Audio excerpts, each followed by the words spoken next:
and O's own Tom and Dan.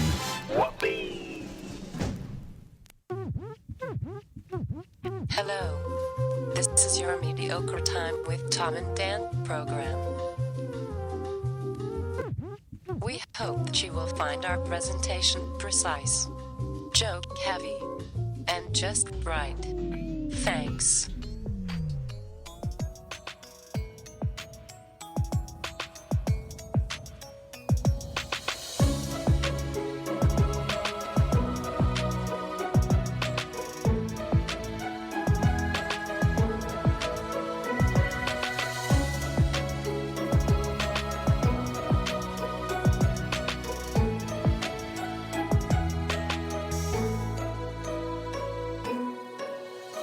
Show number 533.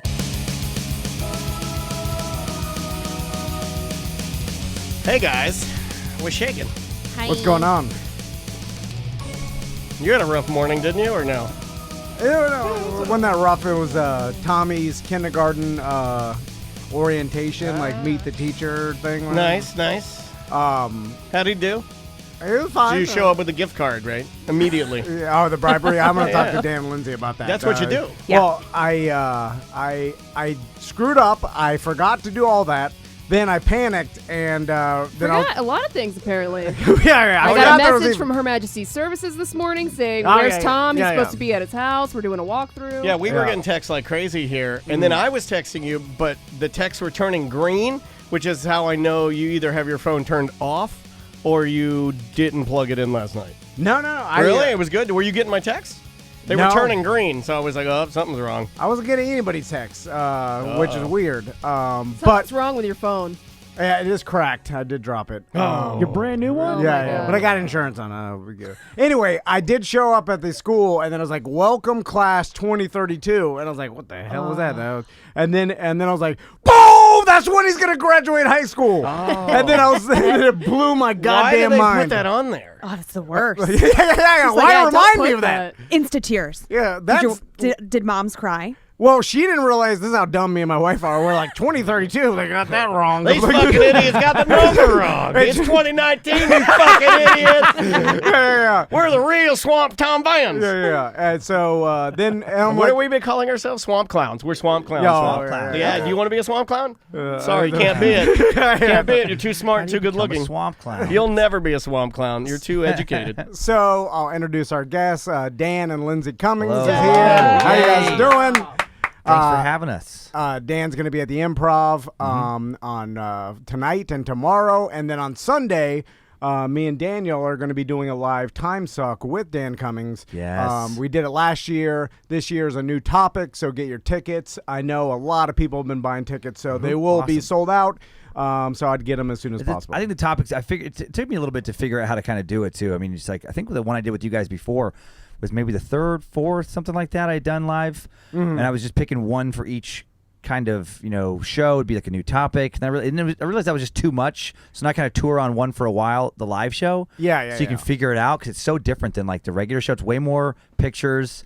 And I picked something that's just more kind of, I don't know, suited for a live show. Like some topics we do definitely are dark. This one's very fucking dark. All right. Favorite. Should I bring my serial killer glass? Yes! Ooh, And you should wear them the these? whole time. Yeah, I'll it's wear a them cult the leader. whole- It's But about a cult leader. So. I don't want people to think I think Oh, I'm I'm cool, excited. though. No, we can address it. We can address it at the top. I didn't buy these to be cool. I bought Dan's these. wearing his cult leader sunglasses. Yeah, I bought these, so I don't know why I bought these. Maybe you could channel awesome? Rock Terrio, who's gonna be the cult leader we're talking about, this Anthill Kids guy, and then I could just ask you because he's. Well, I don't want to give too many things away. Yeah, don't. But okay. And I'm not going to do any research because I want to hear No, from no. you. Yeah, you know what? Yeah, you're right. Yeah, I don't want to give anything away. Yeah, I just I know the 'Cause idea. I can't wait to see your guys' faces. That's what I'm really excited. This is I want right to see up your my guys' alley. faces on a few of the moments that I know are going to come up, just to see how horrified you are. I love it. I love it. And also, I was going to talk about cult leaders for a second. You've done a lot of research on them and a lot of different ones. Like me and Dan have always been fascinated with starting a cult, and we came Kind up of did. We came up with this idea of did. a It's BDM just not- infinity. But it's not as intense as I want. Right. You know? You're like not, we're not. I don't get to fuck anybody. I don't get to murder anybody. Yeah. I Yeah. That's where I draw the line. don't- On the I know. fucking or the murder? Oh, the fucking. The fucking. Yeah. Well, you're doing the fucking. You're not hello, getting fucked. buzzkill. Yeah. Right? Taking all the dick sucking fun out of the whole goal. Thing I bought we're these working towards. glasses. I bought a cheap acoustic guitar. Right. You're telling me I can't fuck anybody? Right. Well, fuck. I'll settle this shit back. Dan, Well, Stupid. if I get to fuck people, That's not how it works when you're a cult leader. you Do you know see why- anything? It's The very- leader fucks everyone. Yeah. And nobody else gets to do anything. So the co-leader. No. And there are no girl out. cult leaders. Sorry. Well- Sorry, but you have- I don't right. think cult Nope. leaders are ever going to be progressive. Nope. You have, And I think that's okay. me too. you have to take the role of the put upon wife. That's what's happening to the cult leader. That's how it always Yeah. pivots. The cult leader has the wife, and she's like cool for a while, and we're Where helping she's a people. good wingman for like a hot minute. Well, no, just like a part of because it's never about fucking at first. You make excuses Yeah. for him Yeah, to the yeah. other girls that are being Right. abused. right. Well, initially there's always this thing where Just stick with it, and eventually he'll marry you. it's about spirituality or it's about preparing for the end of the world or something, and that's where we're like a team together. But then at some point when everyone's like sold their houses and are living out in the woods, that's when I get a voice from God that tells me, hey, new plan. Yeah. Hey, new plan. You can't start out Exactly how he says it. super aggro. Right. You gotta Right. ease into Yeah. all of a sudden multiple wife I scenario. gotta put the sacrament stick in a lot of sin holes. Yeah. I like I that. gotta Good start. Lord. Dan, I like that. is it- And then you start with the glasses, you move the guitar, and then you open a back room, and what's in there? Oh, a bunch of guns. Yeah. More than you've ever. It's Yeah. like an Apple store of Yeah, guns. And then the people are like, "Why so many guns?" You're like, "They're gonna come and get me." You're like, "They're Yeah. coming." Yeah. Now, does a cult leader always have some religious like overtones to them? Like because it always seems like the followers either It's like think Not a belief always. system, not necessarily a religion. Yeah. Yeah, I mean, not that- Usually because that's Yeah. what pulls people in. But it can be like a belief system that people don't always consider religion. Like it can be like more New Age. Yeah. There's some New Age ones, and then even like Heaven's Gate was more extraterrestrial. It was a little biblical, but yeah. and I then enjoyed that one. the Heaven's Gate. I They're my enjoyed favorite. that one. He's the sweet. Marshall Applewhite is like the sweetest one to me. Where it's like he wasn't trying to fucking. He actually was advocating chemical castration so that you wouldn't be trying to sleep with other members. And he's like, Yeah. don't even worry about sex. He was just super into aliens. And then like, you get a suit, and you get Oh, yeah. sneakers. yeah. You got to bring your You're all quarters about for the the fashion. for the I am. spaceship. You're fair. fashion I'm a cults. bit of Fashionista. I set some trends. I like it. I do. And they would let you leave. The Heaven's Gate one, like if you didn't want to be part Yeah. of going to the spaceship, they're like, all right, it's cool. I didn't agree You with can that. bounce out. I mean, you can leave, Yeah. but watch. Did they really let you leave, or was that No, just there like, wasn't, hey, like, then you try to former open the members. doors locked? Isn't that website still up? Yep, and you can, and I've Yeah. emailed them, and they email you back. What? Because I did. What do they say? I wish I talked to. It's been a while, but I Oh, dear. I tried to like God. fish them a little bit, and I felt bad because I thought they were going to be kind of horrible. But I wrote this lengthy email about how committed I was to their message, and it's like I've read all the things. Wow, you're dancing And I'm- with the devil, Oh man. yeah, and I'm really in. I referenced their regularly. stuff, and then I just said, I'm like, I'm planning on killing myself soon to join the spaceship. Like, when do I need to do it? Like okay. how? And then they got back right away, and they're like, no, Yeah. don't do it, Yeah. don't do it. You can't. And then they had this. They're very anti that. They're like, nah, sorry, spaceship left, and so don't kill yourself. Well, how the fuck do No, I get back on the they have spaceship? a Right, that's whole, what I wanna they know. have, they have Don't a get to whole go on. section called "Our Position Against Suicide." Right. They're very When is the anti-suicide next now. spaceship, Yeah. though? I don't know. Let me check When's it the out. next spaceship? And is my experience going you to be don't- different now that I didn't kill myself and they killed themselves? Are they getting a better spaceship experience than me on the spaceship? And Yo, I'm you like, don't Well, get- because they were Yeah, on you the don't get to go inaugural on. trip. That's what I'm saying. Yeah. They're like like when on it the, comes back the around? big cruise ship, and then we're like, we get the shitty, Or now that it's the like, dinghy. commercialized. That'd be hilarious if there's like waves, and eventually it's just like anything. Like at first, like the people working on the spaceship are like so excited for the new people, and then after a while, they're just like on their phones when you show up. You've killed yourself. Like, yeah, you're gonna be in section 4, and Jesus is in room 3, and Then they're all four, and you're like, where did these people kill themselves from? This is weird. They're all from Thailand. Can I have another Guy Fieri burger, poolside burger, please? Extra pickles. Dan, have you found that all cult leaders, because it seems like just from documentaries that I've watched and whatever, what was that one on Netflix, like the sex cult?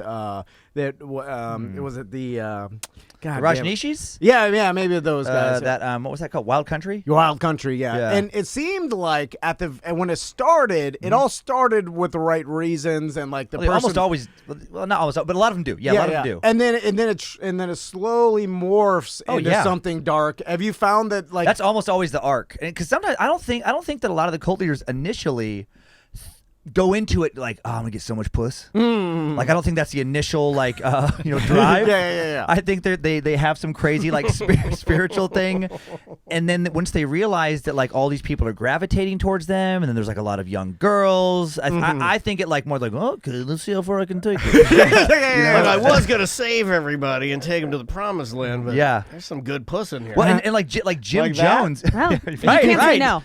So it's like a secondary thing, Yeah. and then they become distracted to the saving humanity or saving at least their own group of Right, humans. right. Well, it's probably like the Catholic priest is like at first they're like I'm gonna help, and they're like these boys are pretty sexy. Have you listened to all the Jim Jones tapes? Have you listened to all those? No. Yeah, I have. Oh, I have Oh, too. I've listened to the death tape where they die at the end. It's rough. bad. I like It's to rough. go into my daughter's room and go, Alexa, play the Jim Jones tape. And then I just walk out. I just pull the door. She has her own Alexa now, and now she says her my own stuff. God. Like her first thing to Alexa, the she's like, future. Alexa, why do cats meow? And then it like gave her, it was like, this is why cats make, and it was just gave her a whole I would love it rundown. if she used Alexa as like a therapist to talk about you. Oh, no, you don't wanna hear Alexa, that. why is my dad so frustrating Hold on. today? This is brilliant. I get all the dumb questions from my son. They should be asking a robot. But your wife's never gonna put one in her room. We're weirdo parents. Our daughter's gonna be way worse of a human than your kids are. Your little boys are gonna be so sweet and so sheltered and loving, and Maisie's gonna be a hardened old bitch, just an old nasty. She might be a female cult leader. That's amazing. That's what I'm going for. Has there been any support female that. Not cult all the leaders? time. Not like there's one in Washington actually right now. It's in Yelm, Washington. Oh, yeah. Oh man, what is the name? There's people like Teal Swan, who is she's not like living out on a compound, but she's very much like has a cult following and does like retreats where people spend exorbitant amount of money to listen to her teachings, and she's completely fucking insane. Oh, Like okay, she's yeah. none of the things she's saying is real. And then there's a lady in I wish I could remember her name, but it's in Yelm, Washington. And it's an active. There is a compound. There is people living on there. She, it's so ridiculous. The video. She claims she can channel this ancient Indian spirit, and it's so Right, cringeworthy. Tom and Samantha said that for years around here. It's so cringeworthy. She will like. There's these videos, and she used to be more on like Maury Povich type shows, like when she was younger. Not the cult leader. Oh, but she's like this blonde soccer mom looking lady, and then she'll channel this spirit, and she'll start do like a character. It's like Apu from The Simpsons. It's awkward as shit. Wait a minute. So she does racist voices? Oh yeah, weird. Hold on. As a character. Hold on a second. Hey, man. hey, let me hold it down. Is that all you got to do to get out of it? Is that all you have to do? She does this crazy I'm not thing. racist. Our followers are laughing. Like, I channeling. shouldn't be laughing about this. She'll nod off at this when she channels. It's so ridiculous. I've seen her like on old again, like Montel Whitmore type shows, those type of things, and she'll channel. Sylvia Brown? Is that what the older No, lady? no, not the psychic. Oh, okay. We just talked about not Sylvia. It's Yelm. It's some kind of extraterrestrial. Oh man, I want to look it up now. But Somebody in the chat room will snag it. I'm but sure. she'll like nod off and like and then she'll wake up and then she'll like act like she's this new person, and then she'll be like, how have you been doing today? Are you for real today? I will talk to you about the spirit. Like I'm like, what are you? And people are like, this seems legit. Going full short circuit. Short circuit. Oh, what was that? actor's Great name? reference. But so do you think? If you're joined to call, you must not use credit card to a $10 per transaction. Okay, Dan. Fuck, man. All I want is one tall boy. Under your best killing me. estimation, are these guys? Okay, I'm sure it's a wide variety, but Yeah. are they insane? Do they know? Do they believe what they're doing is real? Like, do they actually believe they are psychic or like channeling some other person or spirit? Like they're closer to God than everybody Yeah. else. Or and how many are like totally bullshit? Like they know they're bullshit and they're doing this for the be a cult leader. Man, I mean, I wish there was like psychological studies done, on these guys because they haven't really. been studied. Well, it's tough with these guys because they haven't really been studied, and the ones I'm sure if they were studied, they're probably such sociopaths that they wouldn't give honest Right. answers to kind of questions. Fair. They wouldn't tell you the real motivation. Yeah. But it seems to be that most of them were raised in uber religious houses, almost all of them. Okay. And so they're very like David Koresh had most of the Bible memorized. Like he was, a lot of these people like very Guilty. strong. Okay, very strong I got a knowledge. lot of it. All Very right, strong this knowledge cult of leader religion. thing's starting to make some sense over there, Dan. Hey, I'm heading down the road. And they tend to come from like certain kind of like tends to be Christian, but like Seventh-day Adventists, where it's a faction of Christianity where they're open to modern prophets, essentially. Okay. So they're open. So they believe growing up that you can talk to God directly. You can be one of God's prophets. And so maybe a little mental illness, but I think you kind of hear what you want to hear sometimes. They seem to really be convinced on some level that they are who they claim. Gotcha. And then I think it's just a lot of rationalization. It's they have some sinful urge or lust, some, and then it's like, well, I really want to have sex with this lady, but according to my scripture, I'm not supposed to with this. But I also think I'm talking to God, and man, that would sure be nice if God were to tell me that I could. And then they kind of Rationalize Maybe it. God a lot can of help me rationalization. reinterpret the scripture, right? Like you Right. can use that, right? You could justify Right. it that way. Well, and there's biblical precedent. That's a lot of things too. It's like, in the Old Testament, I mean, these kings and everything, they did have a lot of wives. Like polygamy is all over the Bible. Yeah. So it's like they come from that, and then it's an easy justification. And from studying the Bible, I'm sure they're seeing what kind of has worked because the Bible has been written over so many years. Like Right. they figured out, like, are these are the things that work to get people in, and Yeah. so they're reading that and they're like, oh, okay, I could just morph this into something similar to get my followers in on it, just like this. It's like Right. Yeah, I always wonder if they they're- have that kind of like analytical approach, Yeah. or if they're not, or if they have that self-awareness. Yeah, Or if yeah, they're like, you ever just met somebody who's super self-assured? They know everything, even if they don't. There's never.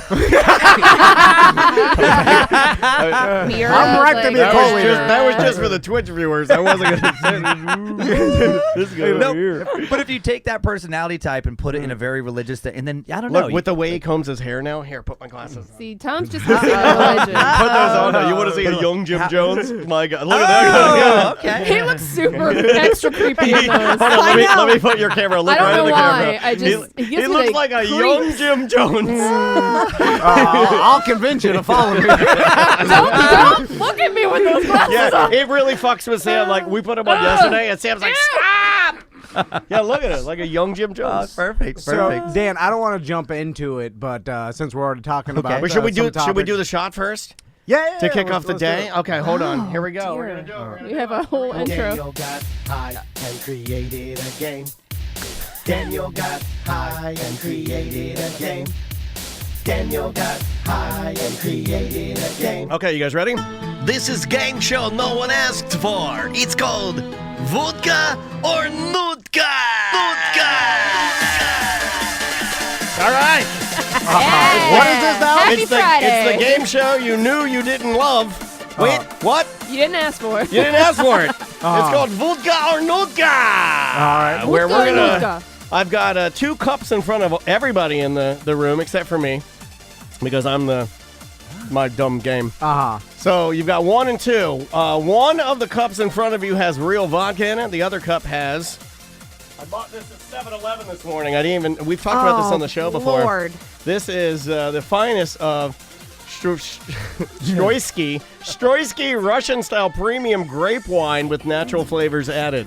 No, okay, so it's 42 it's like proof. a vodka substitute Yeah, vodka or substitute. or There you go. imitation. Am I cheating by sniffing some- them? Is that allowed? No, that's allowed. Siberian hobos' tears. Yeah, okay, so if this was a science experiment, what I did determine is that everyone will judge you if you buy this for $1.99 at a 7-Eleven at 7:30 in the morning. Because they think I'm like, oh, he's late. He's going to his daughter's, orientation at school. And he's got to stop his hands from shaking. So he bought this little jug of wine, and so go ahead and at this moment, I would like for everybody to taste one. You don't have to shoot it all. What's the other vodka? It's Tito's. It's I didn't Tito's, cheap out on you it's guys. Tito's or this Tito's or Stroysky Russian-style premium grape wine with natural flavor added. Should we comment on what the smell is first? Sure. Yeah. Yeah, everybody. I would say number 1 smells like rubbing alcohol. Okay. Yeah, number 1 all too right. smells like I might have thrown a vodka. I might have Oh, thrown a I'm gonna get a curveball in there. headache. Little grape. Oh, you added some rubbing No, alcohol I didn't. for extra flavor. Just Added don't. straight If you poison. wake up and I've got my glasses on and I'm nude, just everybody be cool, bro. All right, I'm gonna go. This might be part Let's of go my for plan. it. Let's all taste number 1. All right, so Shoot the number law. 1. There's pictures of me on the internet. All of you passed out. I'm standing nude on a pile of bodies. That's Was that bad? okay. All right. Was it bad? Death wasn't to the that witch. bad. Bad. I didn't think number 1 was that bad. It wasn't as bad as I wanted it to be because it Okay. smells terrible. Okay. Everybody. Definitely a bigger shot. That's one. Now number go 2. and now go with number 2, and let's see how many people. The winner, by the way, the winner I of need this a contest, palate cleanser. the Hold on. winner of this game wins a custom-made. Oh, I know this. I know which one. A winner gets a custom-made Travis Butler creation. He made the first of the True 30 jack-off boxes. I It'll almost be- just vomited in my mouth. I swear to God. Oh, really? You did? It's so intense. I know. I think That was I'm a pretty big positive. shot, and I really let it sit on my tongue to taste it. That was a bad idea. Never let it sit in your Yeah, tongue. no, never. That's the first rule of cold eating: is never let it sit in your tongue. All right, who wants to go first with their guess? I got it. I think Dan. He's our guest. Dan Cummins is here. confident. Okay. 2 Tito's, 1 7-Eleven. Okay. I'll take that into consideration. We'll let everybody else go before I reveal the answers. Tom, would you like to weigh in on this? I'm just going to go contrarian to Dan just Oh. because. Why would you do that? He's our guest. Because I feel You're like supposed to he go, knows. "Good job, of it." Dan. You got it. You know. I'll go that 1 is Tito's, 2 is the shit one. Samantha. I'm going to agree with Dan here just because the first one almost had zero there was a hint of grape it tasted like. Grape? So Yeah, that's not much good. flavor. Yeah, not much Interesting. flavor. Watered down vodka. Butler, did you do this? Yeah. I got to be a good salesman. I got to go with my boss. Tom. Wow, this guy. Yeah. You know why this guy's Oh, being dear. extra nice to Tom is because he spent like 2 hours making a jack off box that's in our lobby. Thanking When box, he had a thanking ton of box. other things to do, but what is he out there with a saw? He's got a fucking a bread knife. He's cutting your jack off holes. He's like, Wasted all our should I computer put paper. armholes? Is that off-putting? When You I know, walked like- in this morning, I saw it. I was like, God damn it. There's a list of things that he should have been doing, but he even put, it says, what does it say? It says a Travis Butler jack off box, and then it says, It's Butler technology. It's for an unbeatable experience. for an unbeatable experience. Hello, Nice. Shark Tank. You just look through the visor. Yeah, well, I first am of the all, they Elon put Musk of me in jack it. up They put me in it. I'm too Oh. short to see out the fucking eye hole. You should have made a step Jack stool. Off Box Junior. I got a step stool in there for you. You just should didn't have made find a it. junior, version, or at least have it cuttable like prison sandals, so I could cut the bottom off and like cut to fit. I'm picturing you selling that on Shark Tank right now, and Mark Cuban's eyes just like. He's in on it. Yeah, Really into Lindsay, it, Queen like- of Suck, would you like to weigh in on this? So you said you think 1 is Tito's? No. No, I no. think 1 is the 7-Eleven Stolsky. Oh yeah, I'm with. Yeah. Yeah, Strolski. Strolsky. I'm on Team Cummins. Like Strohs. I'm waiting for like the inappropriate Polish joke about. Oh yeah, the ski. Yeah. Yeah, that Right. would have been You too missed it. easy. I The thought ski. about doing that. I thought Right. about calling my wife and like, you're Polish too, and I was like, Like the president of Get 'em. like that's like the best thing Poland's ever done. That's what I'm waiting like, for. like, like Get it out the of your president system. of Poland actually by hand is doing this. I do good things for people. I don't know why he has a Is that how they Russian. I don't know why he has a Russian accent. He's excited he can make vodka out of grapes. You're like, no. That's not how it works. That's not how it works. Are you going to defer to your husband? And I same am on thing? his side. Okay, ladies and gentlemen, Dan Cummins is absolutely correct. All right. I figured And then it I'll do my So fireball do we get a shot. jerk off box? You do, Dan. You win. I get a jerk off in the box. You get the jerk off in the break. Do it. Okay.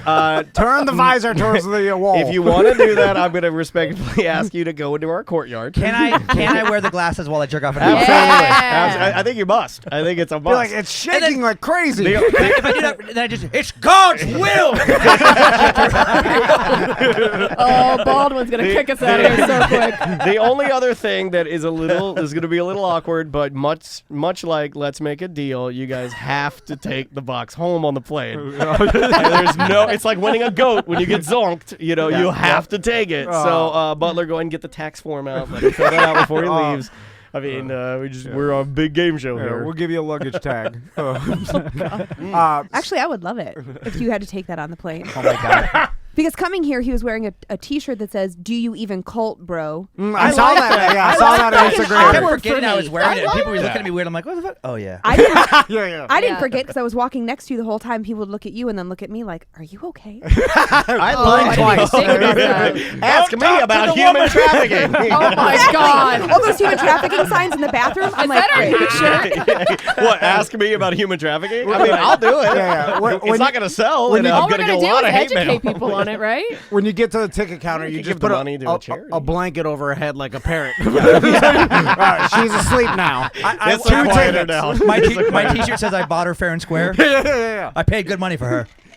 So since we're already talking about some topics, I God. I went through some back time sucks that you've done, and I'm sorry to do this every time you come here, but No, man, I know the and for Tell our show about your show. I mean, I say this every time I'm here, but it's always true. Where it's like, yeah, you guys gave me the push to get it going. You know? No, yeah. dude. So yeah. and you know I was thinking about Congrats on still crushing it top 50 all Yeah. the time, man. Top 30. Been you so know. lucky. It's like you know, a lot of times I don't really reflect on how much our kind of it's changed everything because I am just pretty much always on my laptop, just like looking at weird, like got to get the episode ready, and then every once in a while, like you have a couple days where I'm like, oh yeah, this is the thing now. We have people in our office, and it's just weird moments of like, oh, this is pretty cool. Yeah. This This very lucky. It's really cool, dude. Well, you do a good job at it, so why wouldn't it succeed? I take it very seriously because I get worried. Like on so many episodes, I'm like, what are people going to?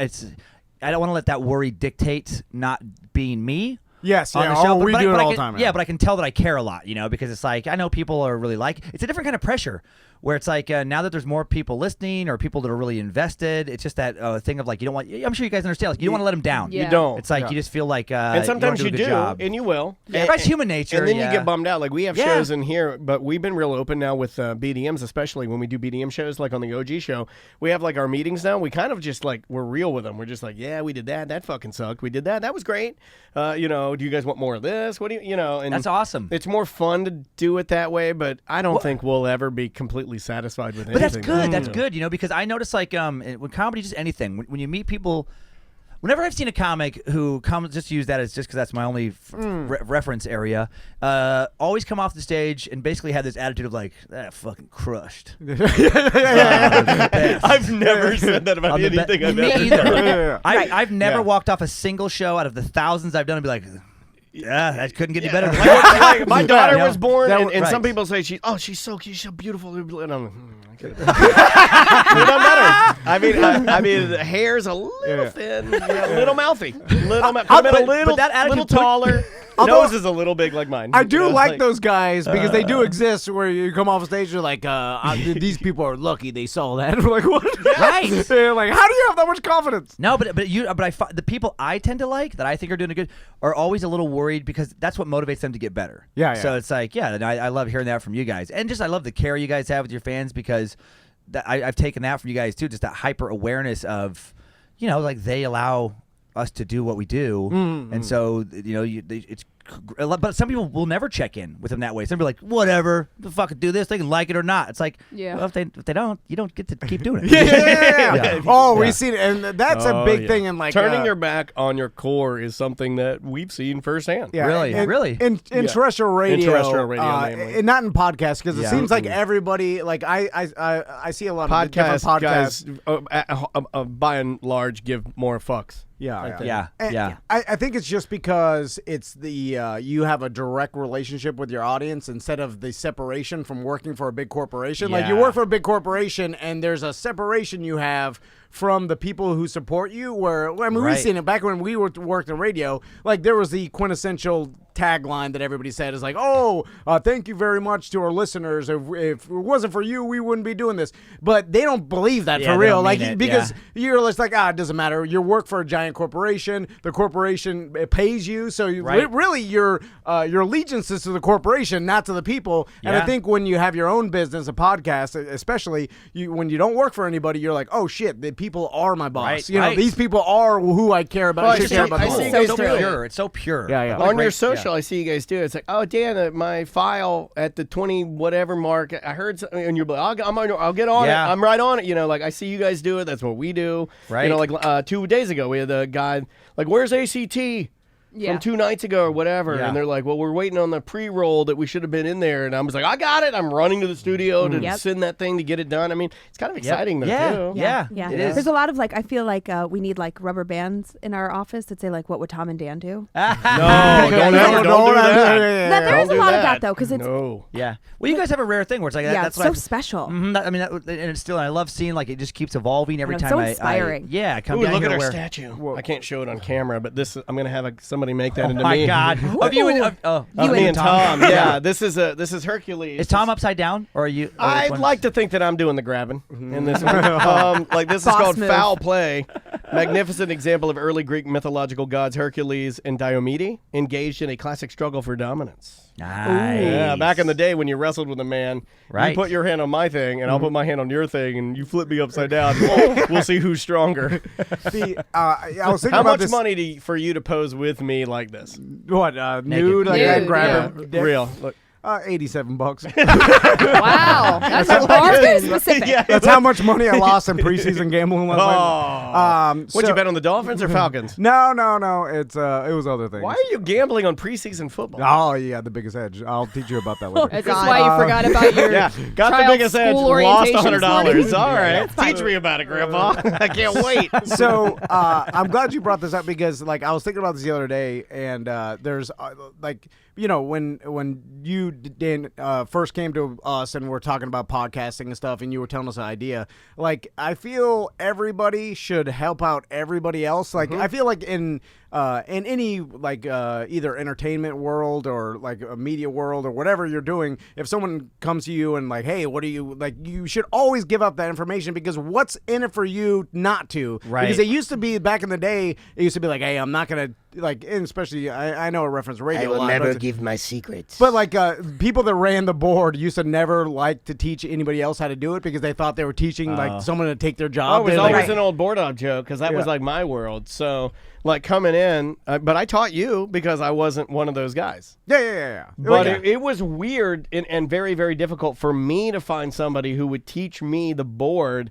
Like, all right, you can come in on the weekend, but I'm only doing it for like 20 minutes. And if you don't write shit down the first time, I'm not doing it again. It was like that. Right. And I'm like, well, why are you being an asshole? I'm not trying to take your job. I just want knowledge. And- Yeah. Well, there's that weird like misconception that if you've got 30 years of experience, you show me, I can't fucking do your job because I don't have it intuitively what you have. Right. So it's a weird thing to be protective of. Yeah, it's so of course. unnecessary. So if someone says to you like, oh, how do I do this podcast? And you explain it to them, it's not like the next day fucking this shit's over because now somebody else is going to do it better.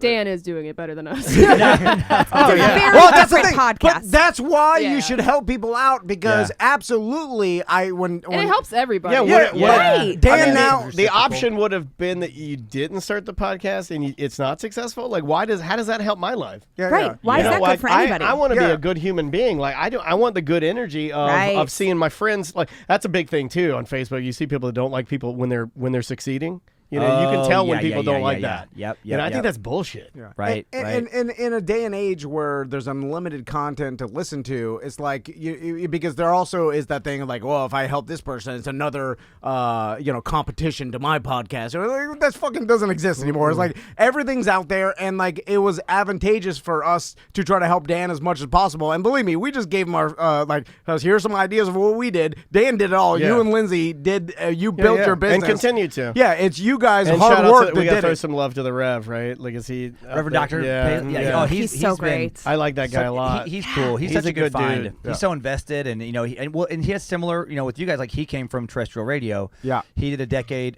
for a rock station. And he's also in a pretty rad band that Moretta's great. He Moretta's doesn't great. talk about him much. I keep So getting him. I'm like, have me debut your song. Have me talk about it. But it kind of pissed me off that he didn't tell me that because as big as a music fan as I am, I want to play his band on the show because we play music during the breaks. Oh, yeah. And I think he's a front man. Like Right, he's a fucking rock star. Yeah, Like, he's great. Cool. He's great. And actually, and then another guy we just hired for research and and also production help is the frontman for a band called Sovereign Citizen, and they got a really. So you're great only stuff, doing too. frontmen now. Only, yep. It's a. I like that. Yep, exactly. I guess I'm out. It's a different cult formula I'm working on, where I'm going to my direct underlings will be only lead singers of other bands. There's a podcast only about the interview lead singers called Lead Singer Syndrome. There's a podcast about anything. Oh, yeah, That's yeah, what yeah. I'm saying. So Like, specific. yeah. But it's like, you know how many BDMs and listeners Dan has brought us now because Yay. his show is gigantic. Like that's why you help other people. I don't know. And we've brought him Hopefully- close to 17, 18 different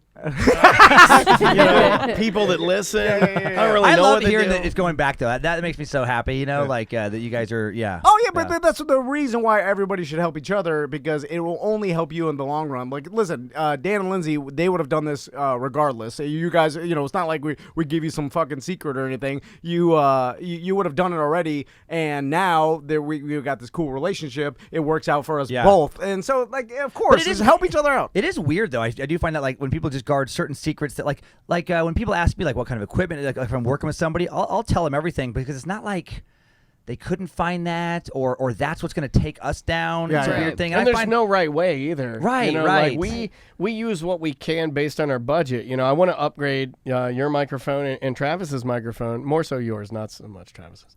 But no, I'm kidding. But it's expensive, Right, But right. so you get by with what you can or what you think can work at the time, and then you budget and then you save. And I think people think I think they get the misconception, because we do take it seriously, and I know you do too, that we're not still small or we're not still running it on a shoestring, Like we get people all the time that look at us and are like, look at these guys, and I'm like, motherfucker, I was here till like 9:30 because we lost a hard drive and I had to clone it. Or Tom went to a meeting and was out really late, and his wife's mad because he missed like dinner or something.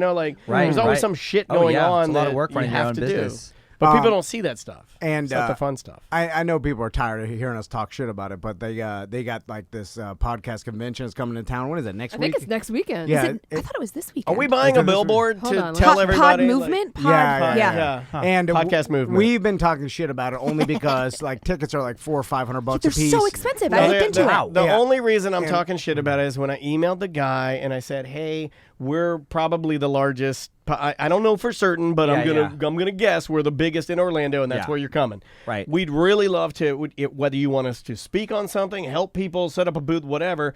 Just could you give me a discounted ticket in some way? Because man, these are to get my whole staff here. Sure. Tony, Sam, Travis, and me and you would be Crazy. $2,000. Yeah. Sure. Too much. or more at the Yeah. time.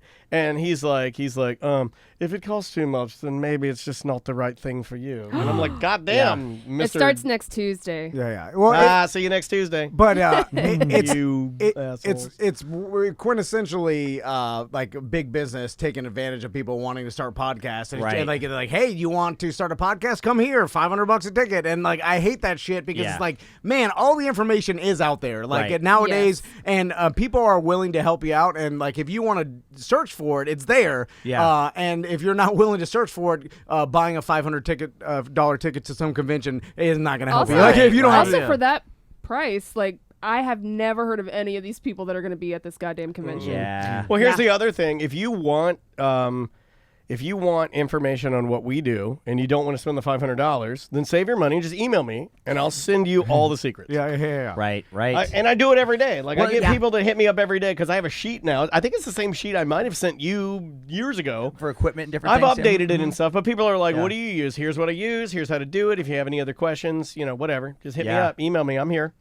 Here's my number. Tom sat in the lobby one day and talked to some kid that wanted to do a podcast. Remember that? Yeah. And he's just sitting there. That was a waste of time. Because he didn't do it. I looked at him like, you're not going to be famous like Dan. No, You're no Dan Cummins. You're just a child. Well, and those people prey. Those conventions, I think, probably prey on people too. Who it's like, who they don't have the right tools to do it. Where it's like, when I was younger, it's like I wanted to be, like a lot of people, rock star, whatever, like more into music. Yeah. And it's like I'm not good at guitar. Like I played guitar enough and tried hard enough to around other people to be like, okay, my fingers are never gonna do what those fingers do. Yeah. And it's like some self awareness.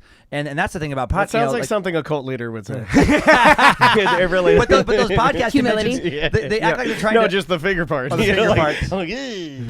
But they act like they have all these secrets. There is no. It's like no. like you said, one email can give you all the secrets, and then it's lightning in a bottle. You know, it's like, like, because we'll every once in a while get messages like, well, I want to have it, really kind of go like yours did, and part of it was luck. And then part of it was 19 years of stand-up and building things before. It wasn't like don't ever put, well, look at him, his podcast. Yeah, 20 years of literally traveling. Yeah. How many miles is that? And your Would work you even too know? many. Could you even I've add been that in up? every state, I mean, multiple times. And how much of a strain it was on the family. Right. There's all that. They don't away want from the kids and Lindsay. People don't want to hear that. They don't want to hear like, well, okay, for several years, you're going to sleep in fucking disease-infested motels. You're going to take the bus. You're going to do these things, and then you're going to slowly get enough money to like have a sandwich. And then you're gonna like that's where you. They don't want to. Step 2 is sandwich. Step 2 is sandwich. That's fucking terrible. But they don't want to hear that. They want to. But I want to be famous now. Well, I can. You and every other asshole on YouTube. Right. It's the same thing with me and Daniel. They're like, oh, you and Daniel have such a good rapport. And I'm like, yeah, 10 years straight, 5 days a week, 5 hours a day, us talking to each other. That was writing. that was the base. What really helped us was writing. We had to do a lot of writing together. So where he was having to write, and I was kind of, I guess, what do you call it, ghostwriter or helping you, assistant, and we'd sit there and we'd hammer out some bit. Normally you had a direction because you're really good at that, but we had to do that, and we did it.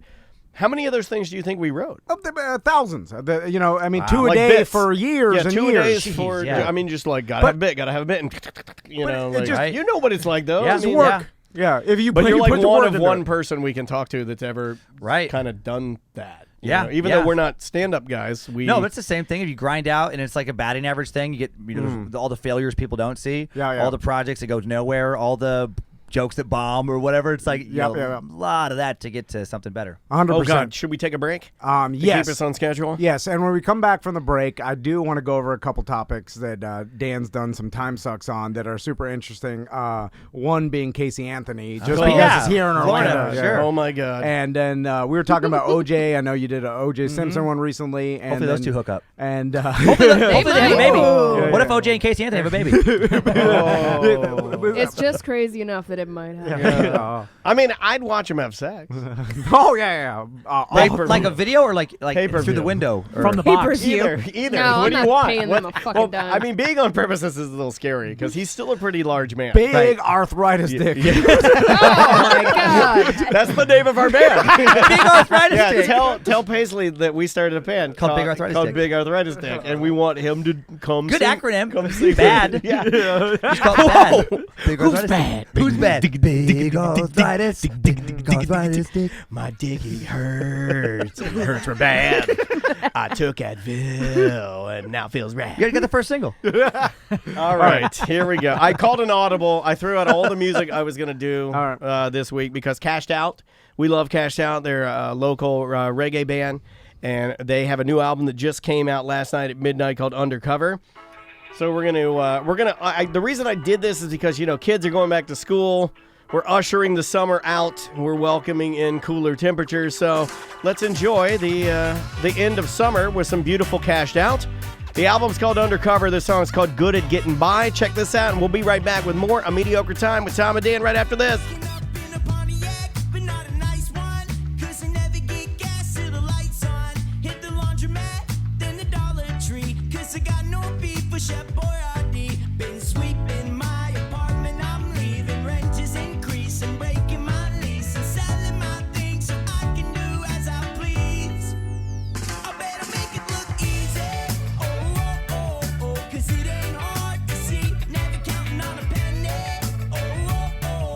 Did I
that don't erase all my problems now.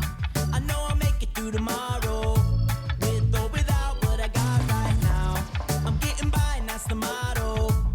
Somehow it'll all work out, but no matter where I go, all I know is that I make it look easy.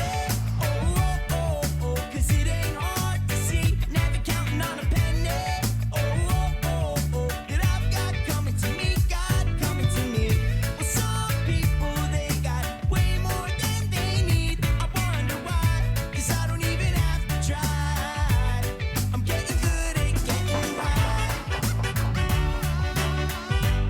I'm getting good at getting by. Oh, oh, oh, oh.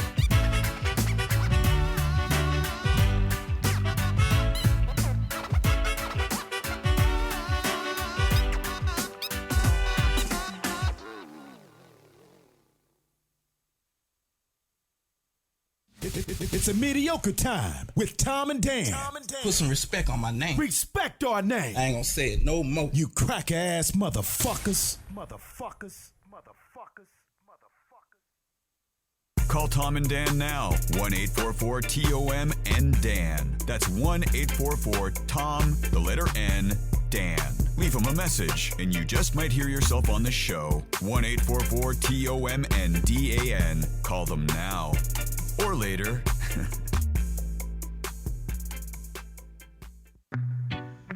In come the thing called, I'm the original weed man. The big one. Played by the ragamuffin, cashed out bash.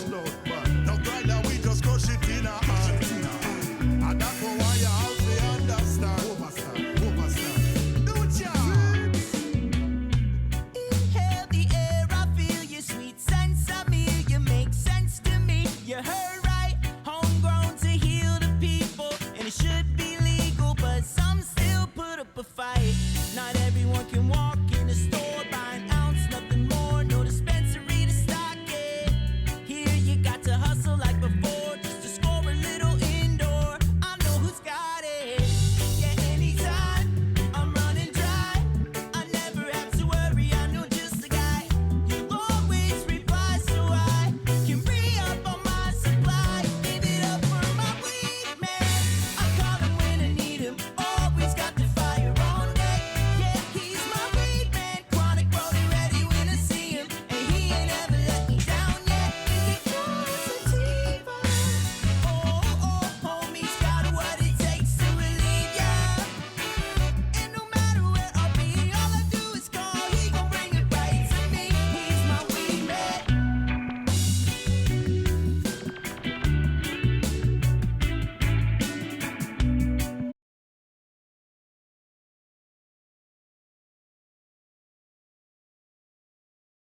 happened. We couldn't get away from it I because bet. it was I Well, here, my guess. wife so- was working for the Constant. news station. You know Andrea. She Yeah. was working at the news station at the time, WESH, Channel 2.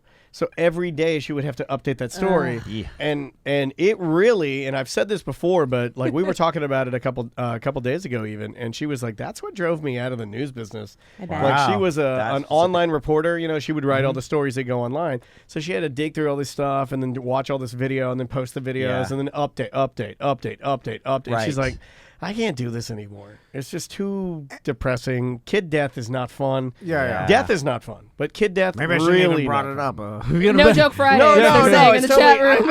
I think it's totally fine to bring it up. I mean, Casey Anthony, here's a fun fact. I used to do trivia every Wednesday at a place called Big Belly Brewery And she went there. downtown, Yeah. and she went there, and there's a stripper pole that's in there next to like the DJ booth, and there's a picture of her swinging around the pole. That was one So- of the main ones they had in the so, trial. Yeah, and they use it all the time in the trial. So I had this idea because I'm a little off. I was like, well, we should get that picture blown up, like not huge, Yeah. but then put it there and then frame it and then have people go and reenact her poses to take Oh my pictures. God. But the bar vetoed it, which is weird. Because normally bar That's so strange. normally bar owners won't veto anything. They're like, "You get people in the fucking doors, do it, hang it up," Like, but they were like, "Yeah, just do your trivia." And I'm sure, like, even like this Casey Anthony's case and then OJ's case, when you go back and you start reading the whole thing, you're Right. like, what the fuck? How are these people free? Well, and we had a lot of lawyers, like writing an update where it's like, I do get why they were let go. Basically, both those cases, everybody thought they were guilty, but it's like legally guilty. Like that whole with the court, you're only going off the evidence. You have to follow these guidelines, and because of those guidelines in a courtroom, no, we can't prove beyond a reasonable doubt for this reason or that reason. That's the but key thing, the reasonable doubt. Right. If they leave Yep. any reasonable doubt Yep. at all, it has to be not guilty. Right, exactly. So, but I think juries walked away being like, Yeah. well, they got away with it. Yeah. They got away with it in both the situations. Because I think everybody thought, especially in the Casey Anthony case, they're Yeah. like, oh, she knew what happened, and then she staged this, but did she? We can't prove that she actually murdered her daughter. Right, that was right. the thing. So then people want to, look at all the jurors and be like, you idiot, you blew it. But they're Right. like, I'm going by what the judge tells me to do, and they're like, Yeah. you have to find them guilty of this crime Right. beyond a reasonable doubt. Right, and they didn't find. If they would have found her body, Katie's body, much earlier, there would have been much more forensic evidence, and they probably could have put her away. But because it took a long time, and then Well, like going Which was along also with crazy because she was found less than a mile from her fucking house. Right. It's like, I how know. did you not search that area? But going Yeah, along with this yeah. particular story and then other ones that I know you've done, one of the stories that you did that I should not have jumped into, and I think you even told me not to, was Toy Box, yeah. Yeah. What's been the one that's been the most, for both of you guys, emotionally draining? Because after listening to those, Toy Box is pretty bad. Now they say Joseph that Fritzl. Yeah, that's what I was gonna say. That one is. they say that the Toy Box guy, the actual recordings that you can hear online have just been people like creating them, right? Yeah, no, it wasn't. Yeah, they didn't. They never released the ones from the trial. What's messed up about what made Toy Box so is because all these things are obviously horrible, but Toy Box is a very unique situation where. This guy, oh my gosh, now I'm trying to remember his actual name. Cindy Hendy was his companion, I guess. She kind of like was drug along and helped. Whimsical name, right? Right. Cindy Hendy. I'm Cindy Hendy. David Parker, Hey, I David like Parker you. Ray. You're not going to torture David me, Parker right? Ray. Yeah, David Parker Ray, the real guy. What he would do is, he had like a little trailer, outfitted into a sexually sadistic like torture room with like a gynecology chair and all these horrible tools on the wall where he would he would get prostitutes, he would drug them, they would wake up, they're on the chair, and then they're going to be horrifically tortured. My God. And so then you just most press of them would play live. on like a thing, And right? that's Like what made it, because most of them were then let go. He would pump so many drugs into them to mess their heads up that they wouldn't have a clear memory of where they were or what happened. I know. But what's so horrific about it, I mean, beyond all the stuff that happened, is he would push play. He had this saw like, would you like to play a game? Yeah. Like he had this thing, but it's So we know exactly what these women heard because they found that tape and they transcribed it in court. And reading through that was the most disgusted I've ever been. Because I read the whole thing because of you, and I shouldn't have done it. It was like in the middle of the night. And he's like, oh, why? I suffer from insomnia, and I was like, Dan, That'll help you go to sleep. What's Oh my Dan doing? God. Oh, okay, let me Google the transcript. And I went through I read the whole thing. It's like, because he would basically say things like, you might think you're going to be able to get away, but you're not. And Right. If you do, I'm going to fucking chop your head off, and Yeah. I'm going to fuck the neck hole. And and it was all like very nonchalant. No and joke the joking, the way he joked, I don't know why Yeah, that made me put so much humor more in it. enraged. He would be like, now you probably think you're gonna get raped here, and I'm not gonna lie to you. Yep. Oh my God! You're gonna it get was raped like a whole horror bunch. movie. It was very horror movie. And he would go into specific detail. And he's like, now the worst of it is going to be when I sick the dog on you. And he would talk about, he would bring in a German Shepherd to sodomize these women and then advise them. Well, that's the only part what I you're agreed gonna want to with. do is just really kind of like relax. That's going to make it the least painful. Like as if he's just I just work here. He had this tone of like, listen, I don't like it either. Yeah. I don't make the rules. That's just I'm how that it guy. is. This is hurting me a lot more than it's hurting you. Trust me. Right. If I could let you go, I would. I mean, don't want technically to I bring the could. dog in. Technically, I could, but he wants anyway. to be in there. So, Dan, Right. I also want to ask you because you've gotten into some time sucks about like some things in history that are fascinating too. Yeah. Good pivot. Like Good pivot. Wait, you don't want to go further down the German Shepherd anal rape trail? Like I wanted to talk about Vikings a little bit because I know you did a whole time suck on Vikings, and it's a little less. Well, here's So, the, Dan, I heard you did a time suck about Vikings. What can people expect at one of your shows tonight? We could just tell everyone to go listen to his time suck episodes instead of okay, recapping them. everyone do it. People are getting upset about some of the topics. I don't, well, this but the No Vikings, joke Fridays. Vikings are little less, more lighthearted. Yeah, because if you go far enough, Raped and pillaged villages. old school rape and pillaging, Right. it's a that's okay. less of It's a statement. different time. But you know, it is a weird It's thing true. where it's like if you know somebody did, but it's like you don't have the exact details. It somehow makes it more bearable if it's a little vague. I don't know why that is. And If it's farther away. Yeah, it's farther away Right, too. It's right. like because there's I've listened to podcasts about like World War I, Yeah. and things like that. Well, horrible things happen, but when for whatever reason, if it's like history, Yeah. it's more fascinating and less grotesque. Yeah. There's some weird psychological Vikings is like fascinating to me. Well, you know, it's like that thing of like history's written by the victors, and so we have this perception of Vikings like these barbarians because the people who wrote about the Vikings were the people they were fighting.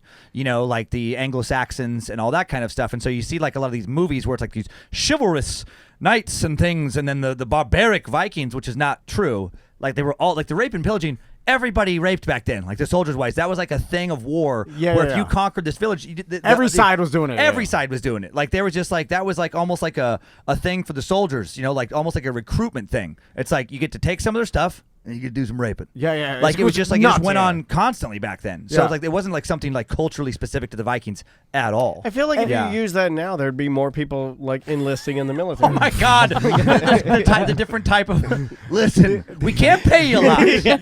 It's very dangerous work, but hey, there are some benefits. Can't go into those. Just School follow the loan? German Shepherd down to the door. He'll tell you the rest. And we have a very unique canine unit. Like Oh my God! And the I'll Vikings, cut all this out. but the Vikings were giant men, right? Like that was like those Norwegian guys. Not me. Like, I was tiny Viking. Yeah, I know. In a video that's never been released, I stood on a metal canoe with wood on the front of it, and I was in the back in a loincloth and a long blonde Stop wig it. and Oh my God, it's horns, great. and I had a sword that was like double my my height. And I rode down the Peace River with flames coming out of the canoe, I think, right? What? And I was tiny Viking. Why Is has this never a been fever released? dream or just No, really no, happened? this is- We filmed it. It was a different time. when are we going to release Tiny Viking? I have no idea. And where Tiny Viking, the legend of Tiny Viking is he would wait till you as a camper were going to shit in the woods, and then I would run under your potty, because you have those little potties. And then you poke their butts? No, I would just sit under them, and I'd be like, gotcha.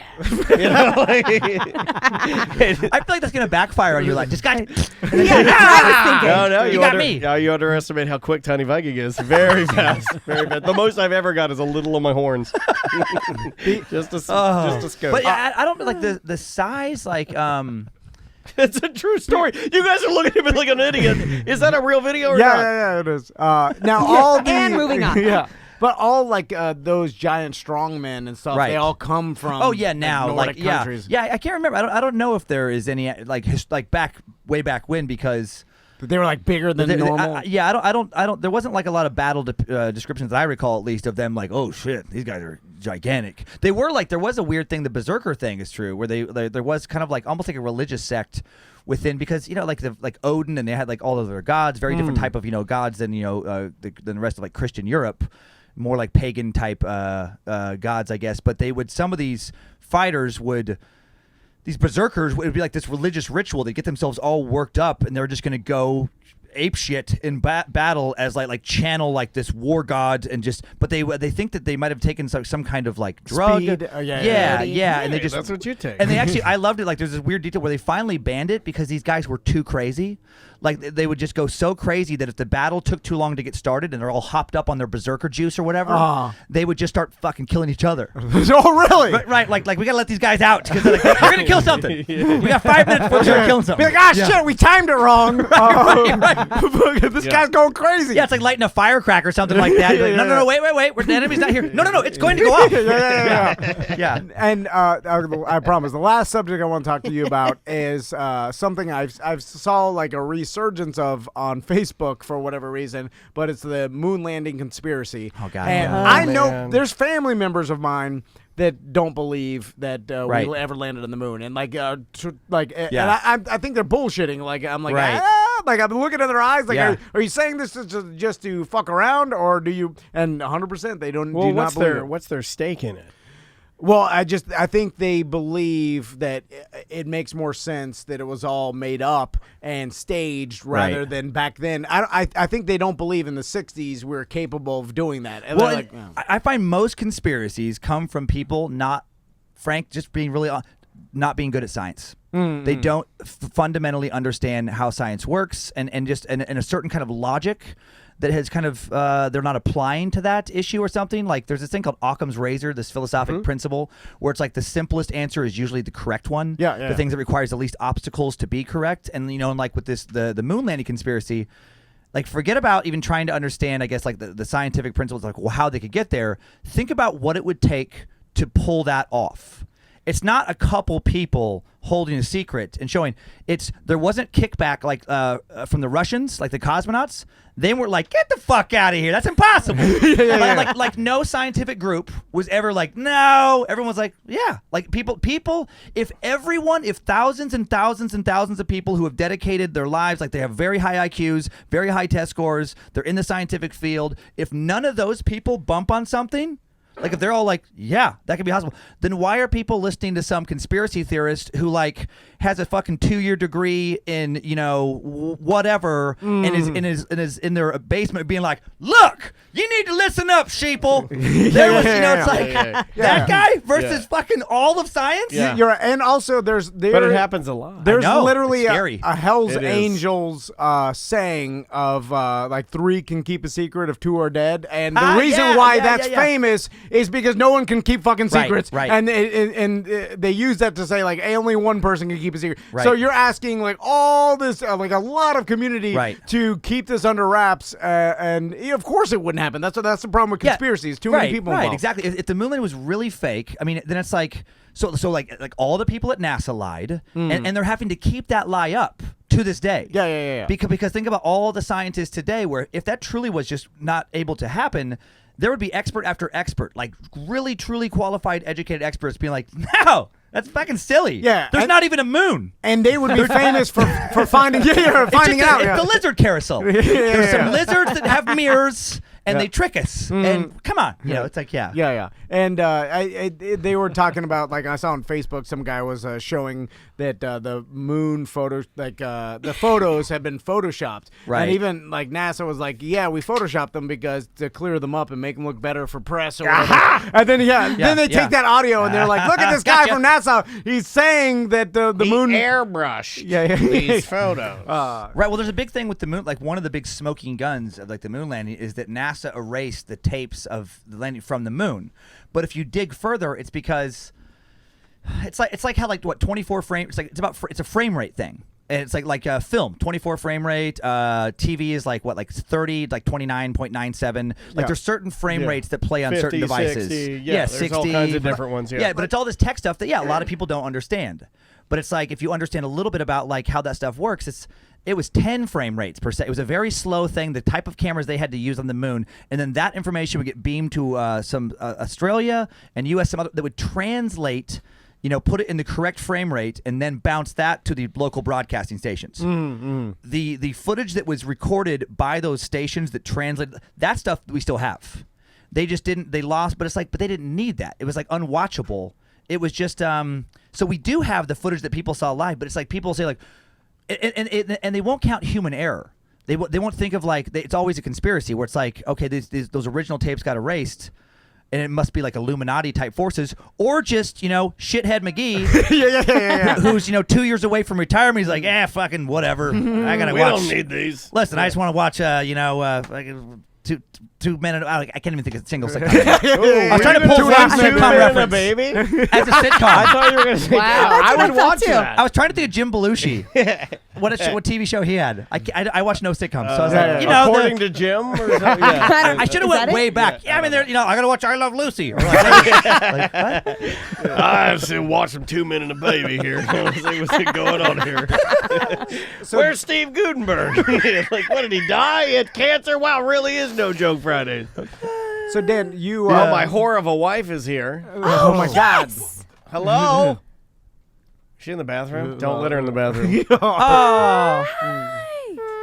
I know why she stopped by. Well, you stopped by. You had to poop, right? How rude. Oh. Okay. We've been messaging. You with the Peloton too. You're wasting away. I know. What? Both of you. When are you going to buy me a Peloton? You're great. A Peloton. Thanks. Get on the Peloton. You're so tiny. I'm glad Andrea's here because I'm calling my wife to berate Oh, well, her. now I can tell the story about real quick before because we're getting close to a break. I did the most Mr. Magoo dad thing ever this past weekend. Maisie has the big Crayola, the standards, the big fat round Crayola markers. Yeah. And one of them rolled off, and I'm cooking breakfast for them, right? And there's really no point of the story than just to make fun of me and how I'm becoming a bumble dad. And the marker rolled off the table, and it hit the ground. I'm cooking the bacon and everything and getting your breakfast ready. And I'm walking back, and I step on the marker, and in true Mr. Magoo style, I'd already set down their platters of French toast. So I made them French toast. I was pulling the bacon. So imagine our dining room table has 2 plates of French toast, one here, about a foot apart. Yeah. And the marker fell over. And when I stepped on the marker, No, you did not. I rolled backwards like Mr. Magoo.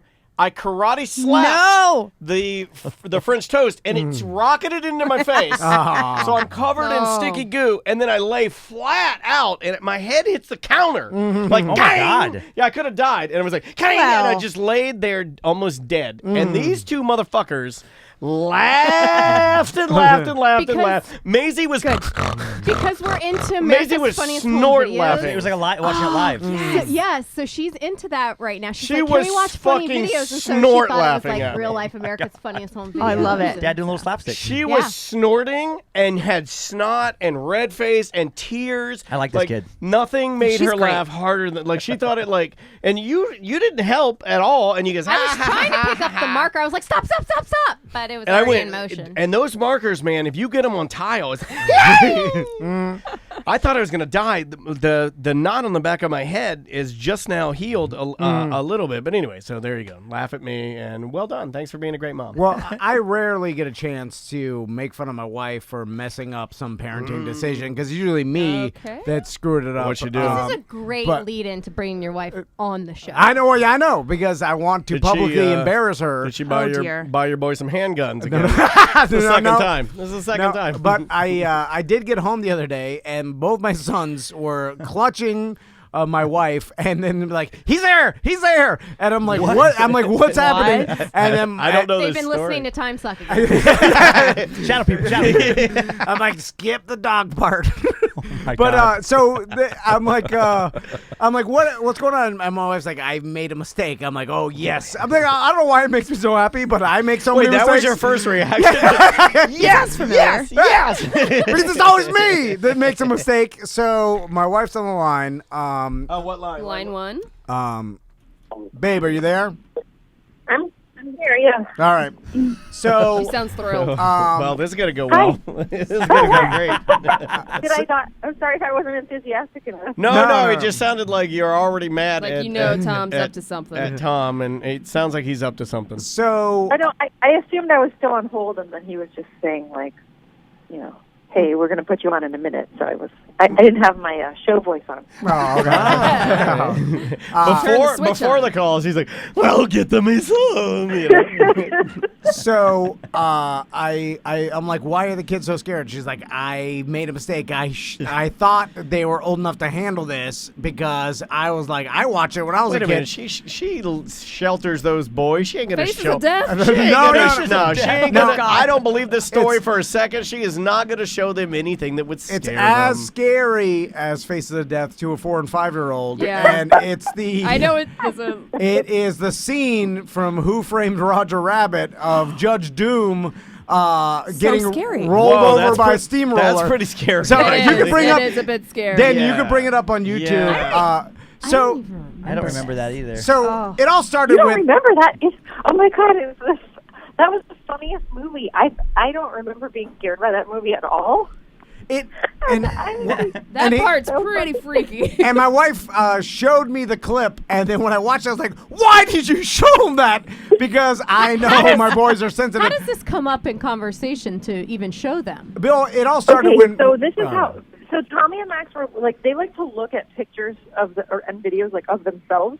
So I was trying to find something on, and I went to Instagram to look, and there was this picture that TC had taken of the back of Tommy's head when I got him his new haircut, and he said that he looked like Judge Doom. So then there was a side-by-side of Tommy and Judge Doom, and then they said, well, who's that guy? And I was like, oh, I'll show you. He's this guy from this funny movie, Who Framed Roger Rabbit. So then I just Googled, let me whisper because they're going to hear it. No, I got it.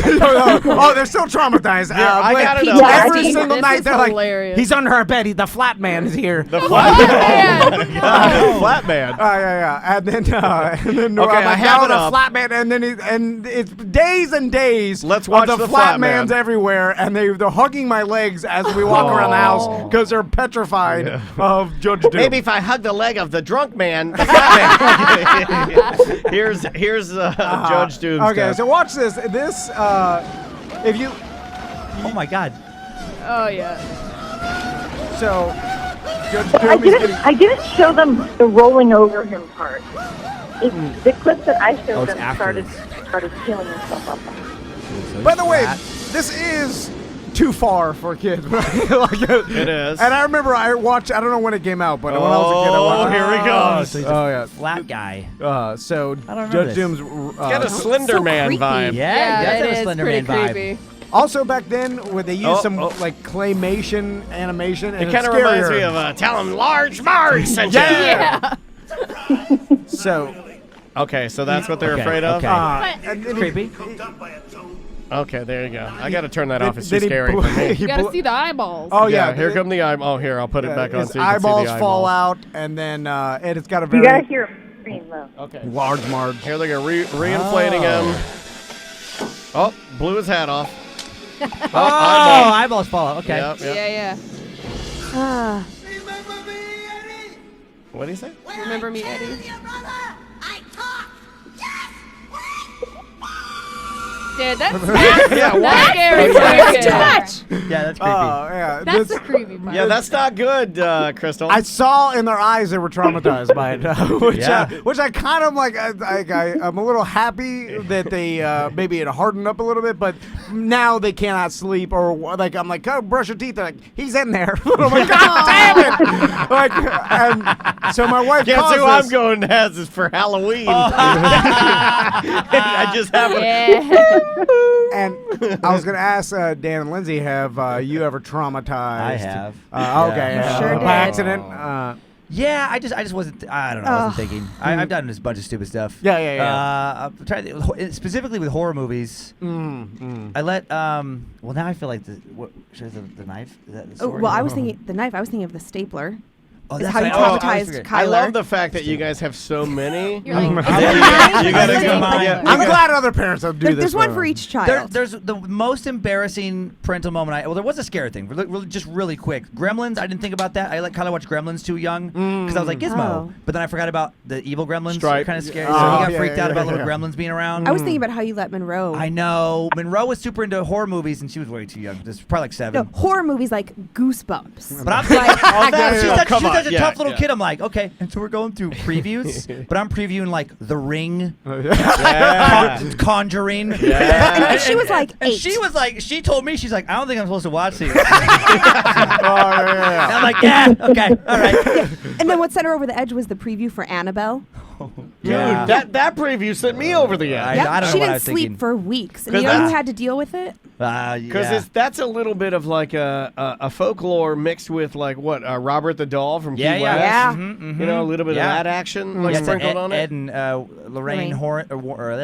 Ed and the Rain So- Warren. so are they gonna- the stapler was the worst thing I did. What the was that? stapler almost made me be like, am I in a relationship with a fucking psychopath? All right. Yes, all right. probably on some level. Let's hear this story. Okay. So the backstory is like, maybe I was raised a little different. I was raised like, you know, like you get like skin knee or whatever like that. You don't like cry about it. Yeah, So it's yeah. like whatever. You get like you know like bumps and bruises. You don't like Put some cry about Mercure it. comb on it and get back out. Right, there. right. Get back that like walk it off kind of thing. Yeah, yeah. And so like Kyler when he was younger was just very sensitive and he would just cry constantly like over literally like the thing where you're like, dude, I can't see it, and then you look and there's like the tiniest red speck, and I'm like, Okay, yeah, I'm yeah. like weeping, Yeah. weeping for that. Like you're 8 now. Like come on, let's stop it.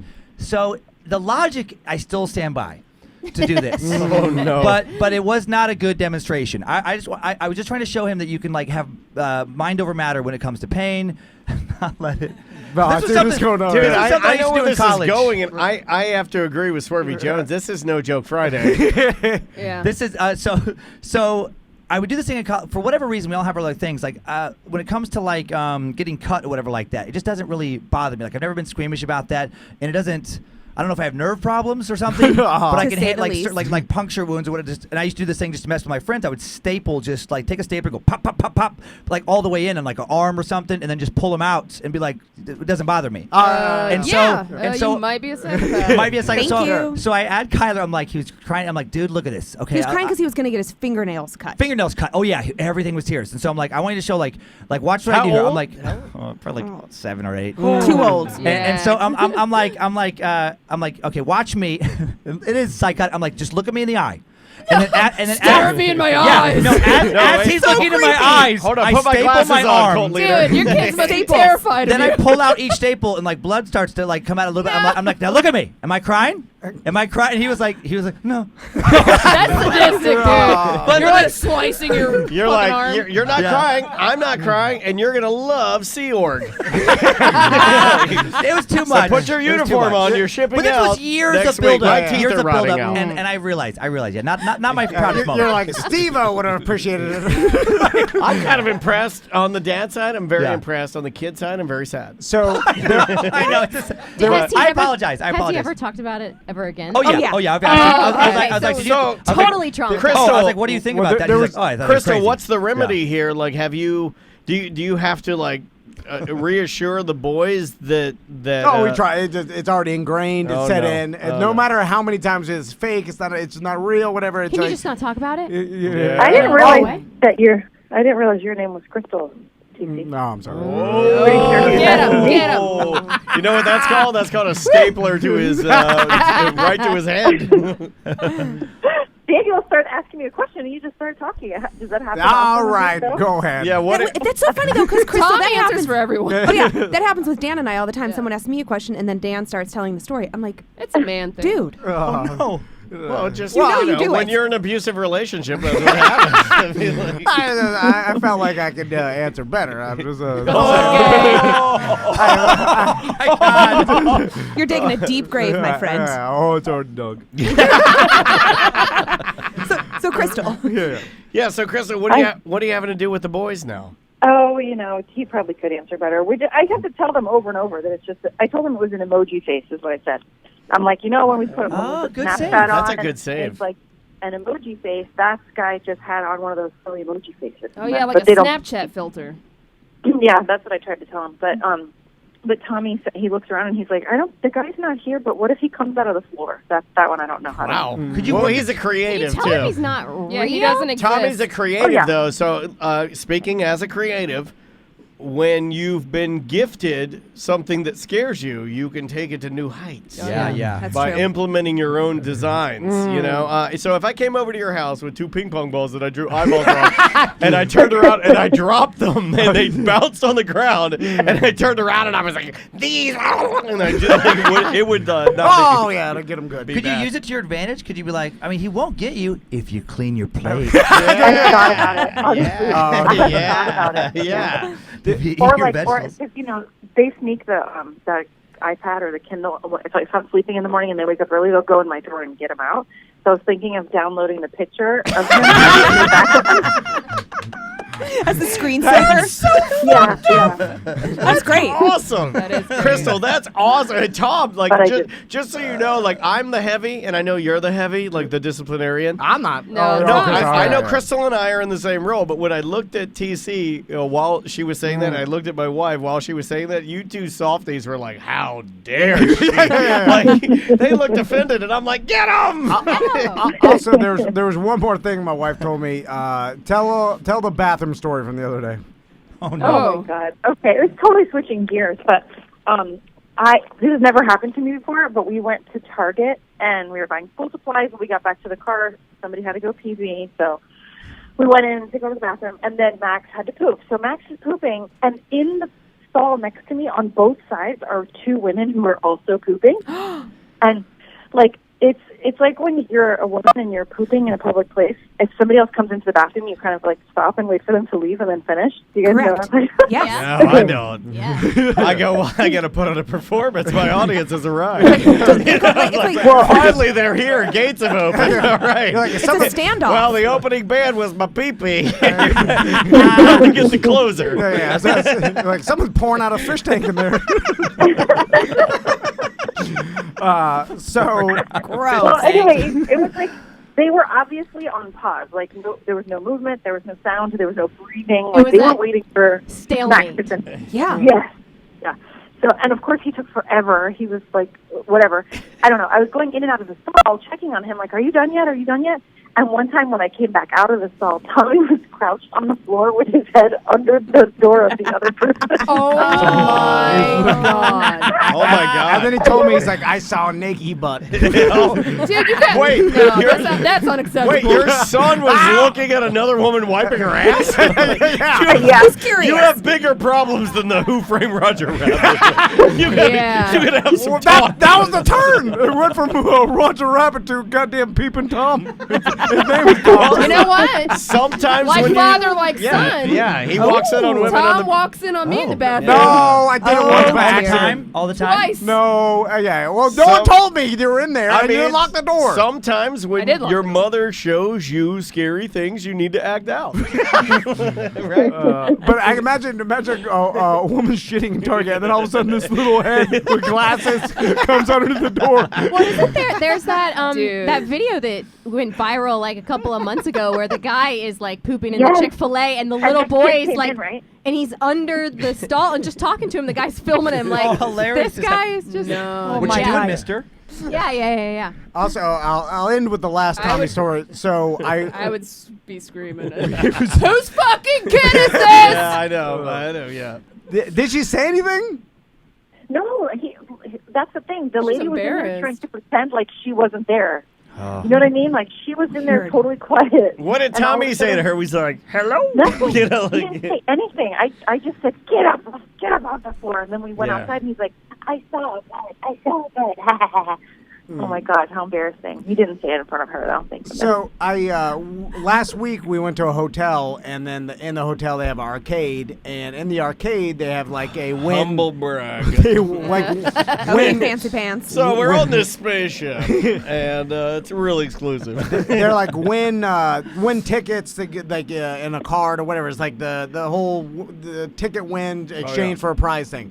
So I was trying to teach Tommy about like gambling. I was like, this is a good lesson because one of them was just a giant wheel that you spun. Yeah. And of course they have like the jackpot and then a bunch of other like numbers.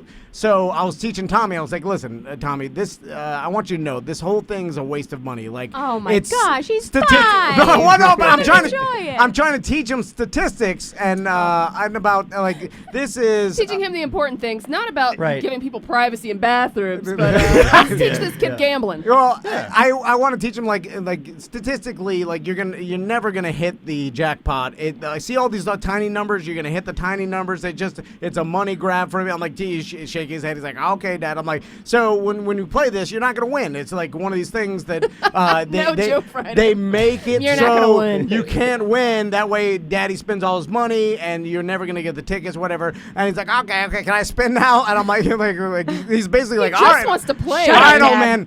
Spins the goddamn thing. Jackpot. Fucking wait. There he is. There he is. And I have a picture There he is right there. of a straight up jackpot. Yeah, It's- Jackpot Tommy's his new I nickname. wish he was flicking you off in that. By the way, He is in his mind. I guess you're not a winner like me, Daddy. he wasn't that excited. Look how cute. Look how cute It he was is. his first He spin. don't care. He's like, I did it, and you were wrong. Yeah. Then for the rest of the time, he was like, I could do it again every time. I'm like, of course he Now thinks he's that. Trump. So got the I confidence. fucked the him best up.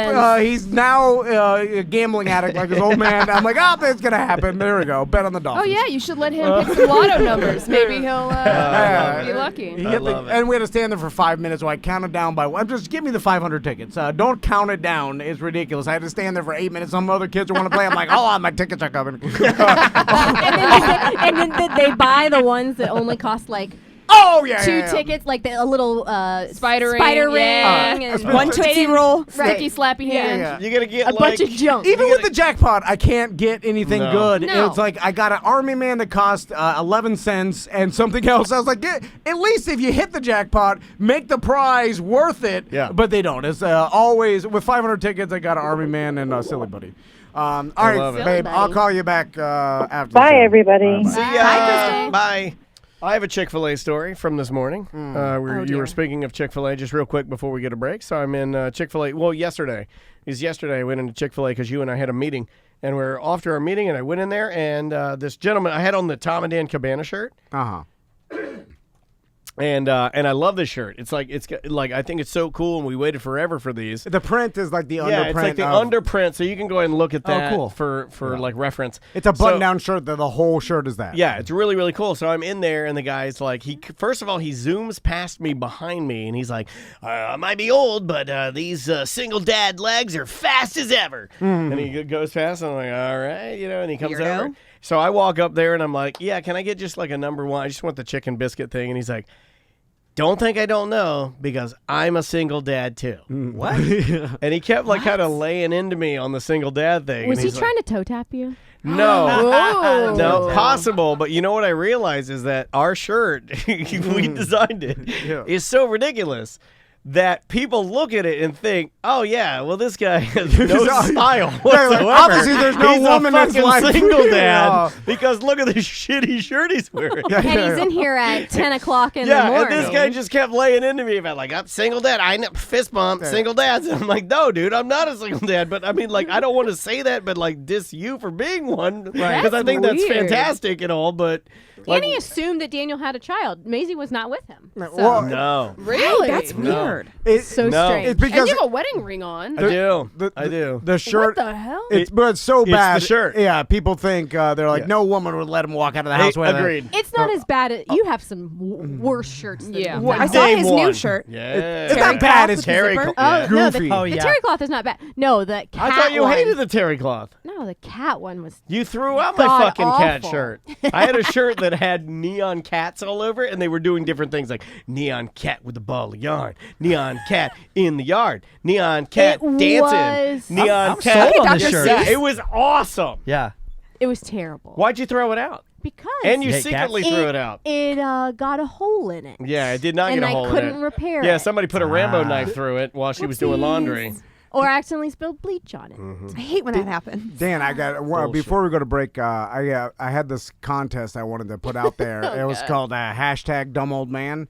Okay. We're doing a dumb old man contest. What? Okay, so the whole thing is like every man goes through this where you believe you could do something athletically or strength wise or whatever, and because you're thinking back of how you were 10 years ago.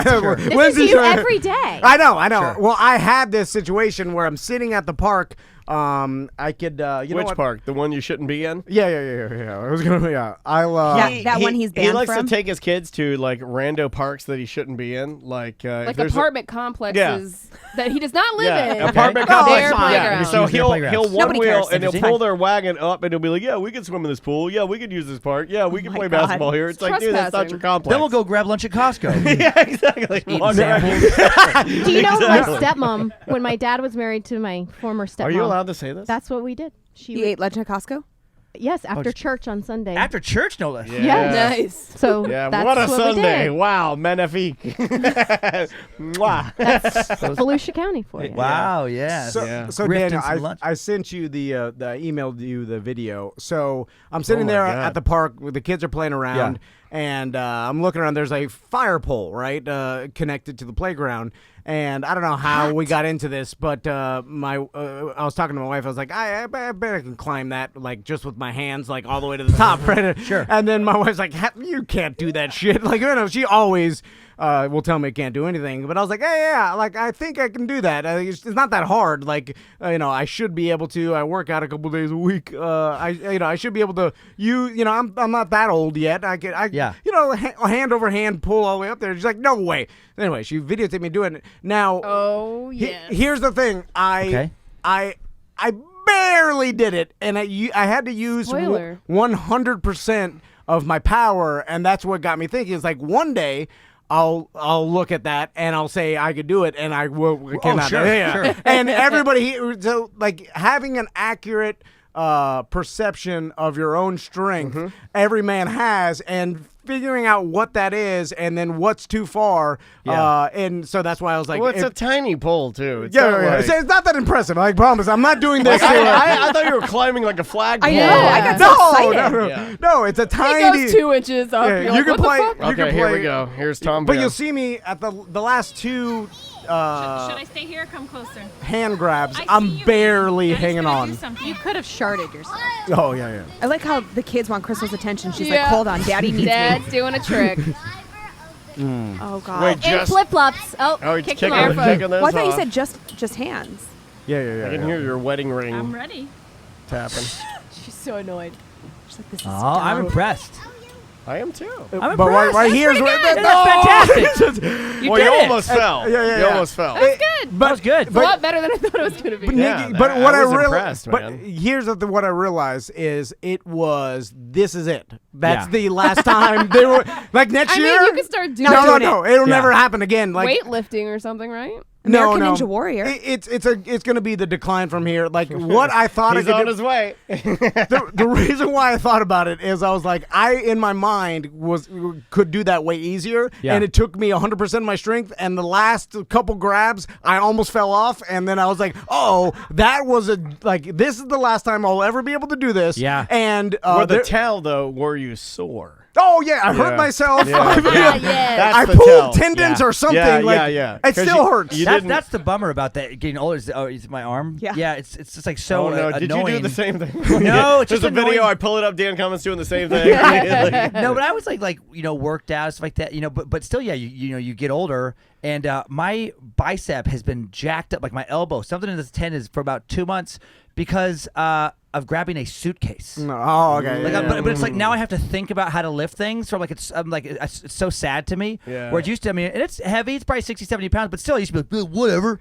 man, Yeah. I can grab it. Yeah. And now I'm just like, no, grab it with and then the other hand, and then use your legs. Yeah. I'm just like, sad. And eventually, every man will get to the point where he still thinks he has it, or he got it, or he could do it. Like I used to joke around this about this back in the day when in the radio days I used to claim that I could beat up any man over the age of 65, and I actually boxed an old man one time and with a rubber foot. Yeah, he had one leg. He didn't tell me until after, but I beat him up. So he beat this old man up, and then afterwards he was like, he took the rubber foot. It was a good fight, and he pulled his foot off and like put it in his duffel bag, and then got in his like Lark and rode out to his van. Gets back in his rascal, rehooks the oxygen. Yeah. Now, by the way, I'll see you later. At the time, everybody was telling me that I'd lose to this old man. Well, it was more fun to say that. No, but people thought it. They were like, "This guy's to beat you up easily, whatever." He used to be a boxer. He's still, like, look They at called him him punching. Grandpa Donkey Punch. Yeah. But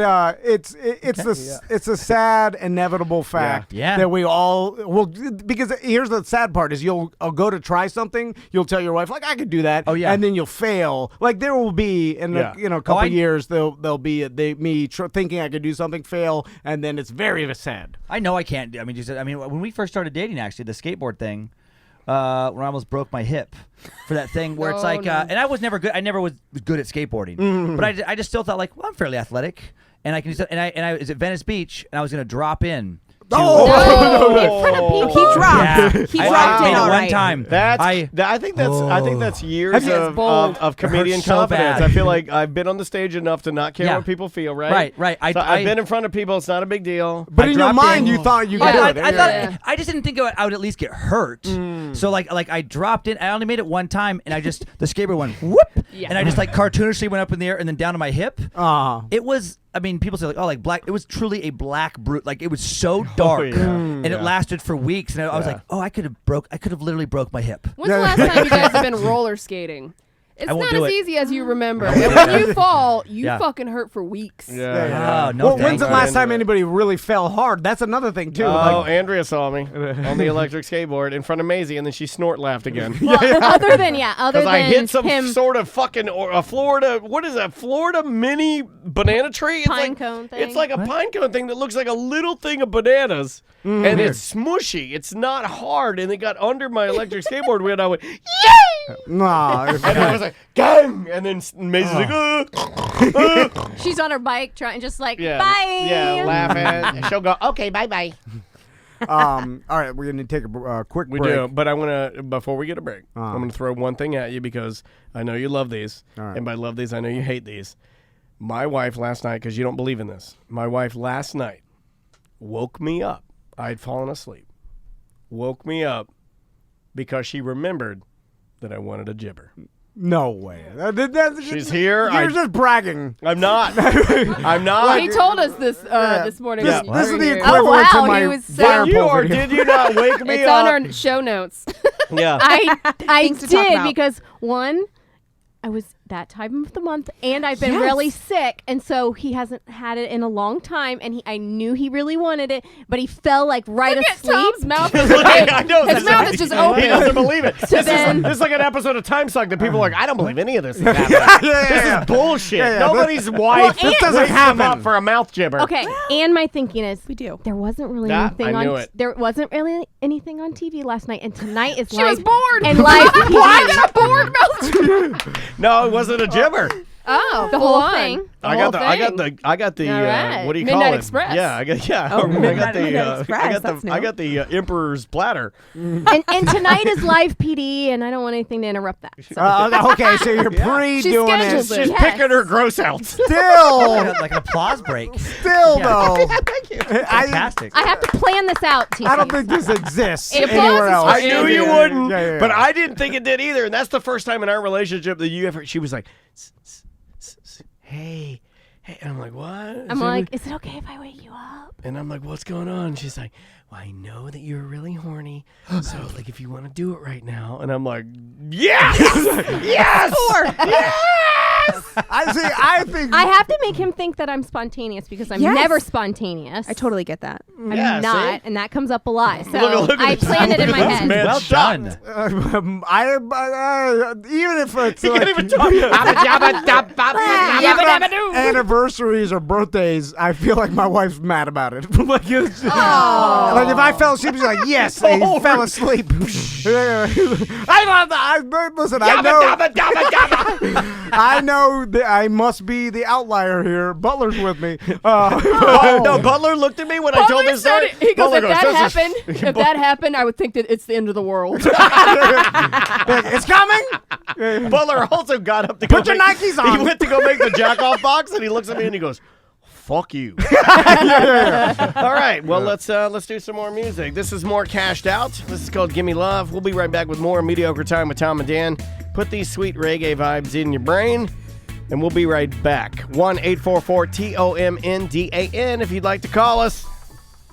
When my alarm doesn't wake us up, we sleep through the morning.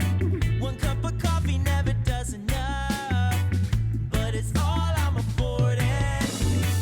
Grab your keys, said it's time that you leave. Well, it was so nice to see you, but I never been one to go and play it cool. You got my number, hope to see you real soon. Ooh, when you give me love, kiss me every time when I look into those eyes. I know, ooh, that you give it up.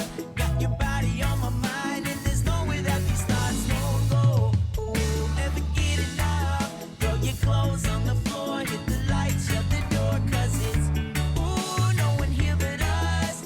You're down to keep it up. Give me love, give me love. One look from you and I'm done for. That's all it takes for me. You don't even have to try. I wish I knew how you do it so easily. On my way out the door, turn around and I see you stop everything I'm doing just to please you. There could be 1,000,000 things on my mind, but I drop them all down for you. Can't deny this. Ooh, when you give me love, kiss me every time when I look into those eyes. I know, ooh, that you give it up. Got your body on my mind, and there's no way that these thoughts don't go. Ooh, never get enough. Throw your clothes on the floor, hit the lights, shut the door, 'cause it's, ooh, no one here but us.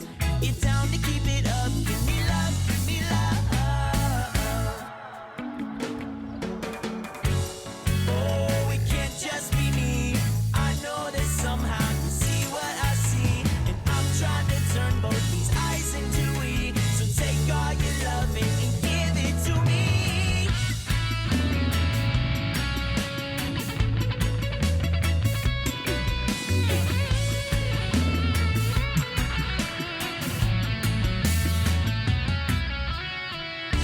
Ooh, when you give me love, kiss me every time when I look into those eyes. I know, ooh, that you give it up. Got your body on my mind, and there's no way that these thoughts won't go. Ooh, never get enough. Throw your clothes on the floor, hit the lights, shut the door, 'cause it's, ooh, no one here but us. You're down to keep it up. Give me love, give me love.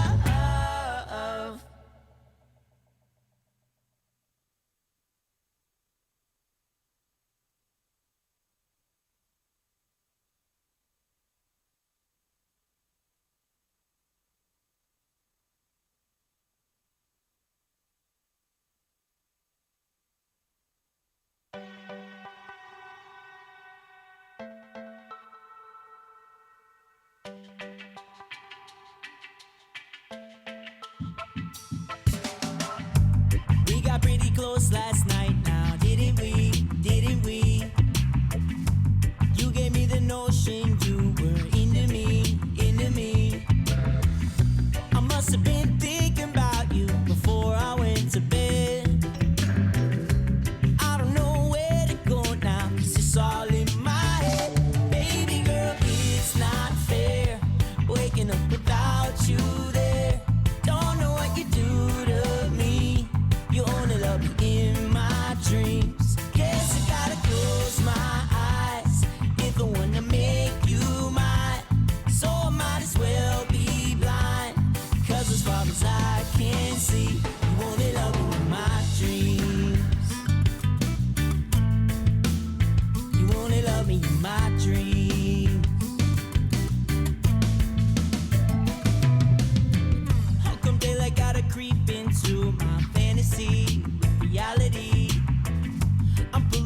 shades like they're the enemy. I wanna be back in your arms again.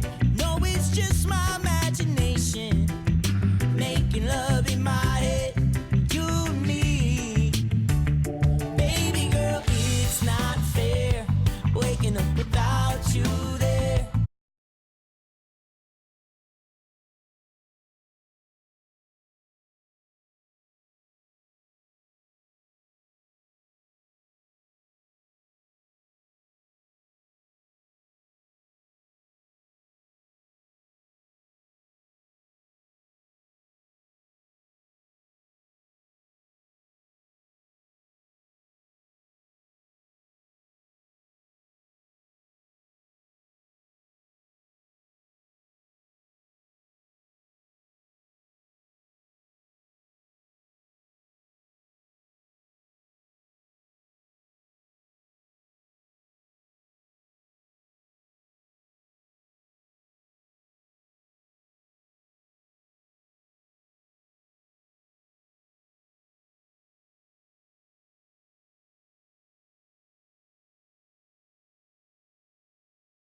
at the hands of Tom and Butler. Here's the thing. I feel like I'm the good one. I feel like as a criminal, you feel some sort of redemption when the person, for instance, if someone's car gets broken into 500 times, you're like, why so many times? Like, what are they doing? Victim shamer. Fucking victim shamer. I'm just saying, why does this happen so much to you, Samantha? I'm not saying you're causing conspiracy. There should be a time suck about it. If it keeps It'd be on the happening, longest time suck ever. My God, Like, they don't want to handle that. what's happening here that's causing this to? I told you happen to guys me? I want an occupied sign Yeah. to put on the door because I'm the just gonna- lock is faulty. I'm just gonna get you one of those sticks that my grandma had, where there was like a V that went under the doorknob, and then there was a nubby. Oh yeah, like foot. the thing they had in New York. No, but it opens out. So Oh, yeah, it would yeah, have to be on the yeah. outside of the bathroom, which does me no good. What if we tied a do it. rope? And I then you hold it while I'm pissing? Yeah, you're Guess fighting that'll with it. work. I want to see it. I feel like the sign would be easier. Yeah, it's a lot. You don't want to get yanked off the toilet while you're shitting. You know, like Yeah, that would that'd be be bad. bad. I feel like after a while of you requesting the sign and us not doing anything and this continue to happen, like there's a case here. Yeah. There's a Hostile work you're environment. building Yeah. a strong case. I'm gonna email Friendly Ray Friendly. Yeah, don't Uh, email. yeah. Has anybody tried his Venison sausage? No, I'm gonna fry it up tomorrow. Oh, I bet you are. Yeah, no, don't put that in the file. Don't put that in the I have file. audio on that. I couldn't help myself. I had to. That'll help. Be like, Judge, he could not help himself. Like, you know what? Case dismissed. When asked Oh, if man. Samantha had tried Friendly Ray Trinley's sausage, the little one replied, "Oh, I bet you have." In which the big one then giggled in his jackoff box. This is not looking good. And then our lawyer's like, Judge, they got a box so you wouldn't see anything. That's the whole point. You just see the shaking. And I like that you get a box so I don't get to see you jack off, but you walk in on me pissing all the time. Pissing box. Oh, I'll take it. Rebrand it. Butler, it's a pissing box now. Change the sign. you need to cut a big tunnel out the back to Yeah. fit over the tank. Yeah. And then I'll take it. then you put it on, and then Yeah. you. Yeah. Because everybody knows girl streams are Then you more can just steady leave than the ours. door open. Put your pissing box on. Doors open. You guys got the idea? Show meeting. I'm in the pissing box. Cut Hard to get to the toilet paper though. We'll put it build in there. Yeah. I'll build it in there. You know. There'll be a little I'll stab a chopstick through, and then if I hit it on the corner, I can get both edges and put the toilet paper in the center. Then we can put a Glade, like a stick-on plug-in in there. You're getting too crazy. Okay. A light, like a tap light, in there. Why don't we put a fucking iPad in there with Netflix on it? Then it turns into the second bathroom, and they just piss in the floor. Yeah, piss in the box. pissing box. It's in the courtyard. Just Go give piss me a in the litter box. box at this point. Like, litter's full. Butler's been shitting in Samantha's litter box again. Butler, that's only for girls. I don't care. I'm Butler. I'm high. I know we only got a limited amount of time. Yeah, so we'll do a let's- couple voicemails. Let's do some mail on mail. Oh, by the way, the Lynze and Dan have left. They've had a fucking- long day. I love so those guys. Go God. see them tonight or tomorrow or Sunday. Yeah, go see them and support them. They're just beautiful people. God, I have tears in my eyes. That hurt. I didn't finish my shot. Hey guys, thanks for calling. 1-800-DICK, the place to find real action with real men. To make it even better, we've got new low prices. So low, we're practically giving it away free. If you are a man seeking a woman, press 1. If you are a woman seeking a man, press 2. If you are a man seeking a man, press 3. Mail on mail.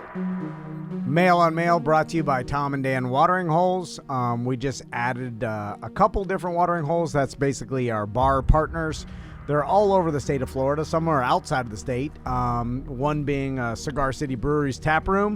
I cannot believe, you've been, I don't want to tease anything or put the cart before the horse, but you've been doing a lot of Cigar City Brewery talking lately. Yeah, well, have you not? Well, we've partnered with them, and they are one of our craft beer sponsors now officially. That's fucking awesome, dude. So we'll be doing some cool things with them. But we're also we decided to open it up and have multiple brewery sponsors because people drink all different types of craft beer. It's not like the old days of like, I only drink Coors Banquet beer.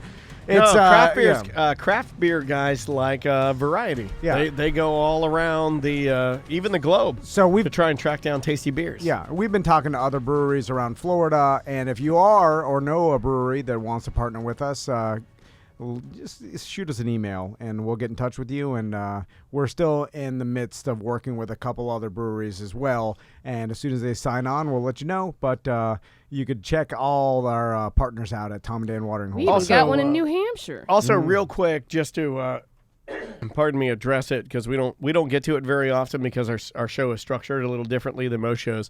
But you can watch all of our shows on Twitch, twitch.tv/Tom and Dan Live.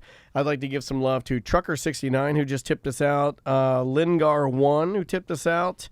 Let's see who Bubba Light gave a lot of dough.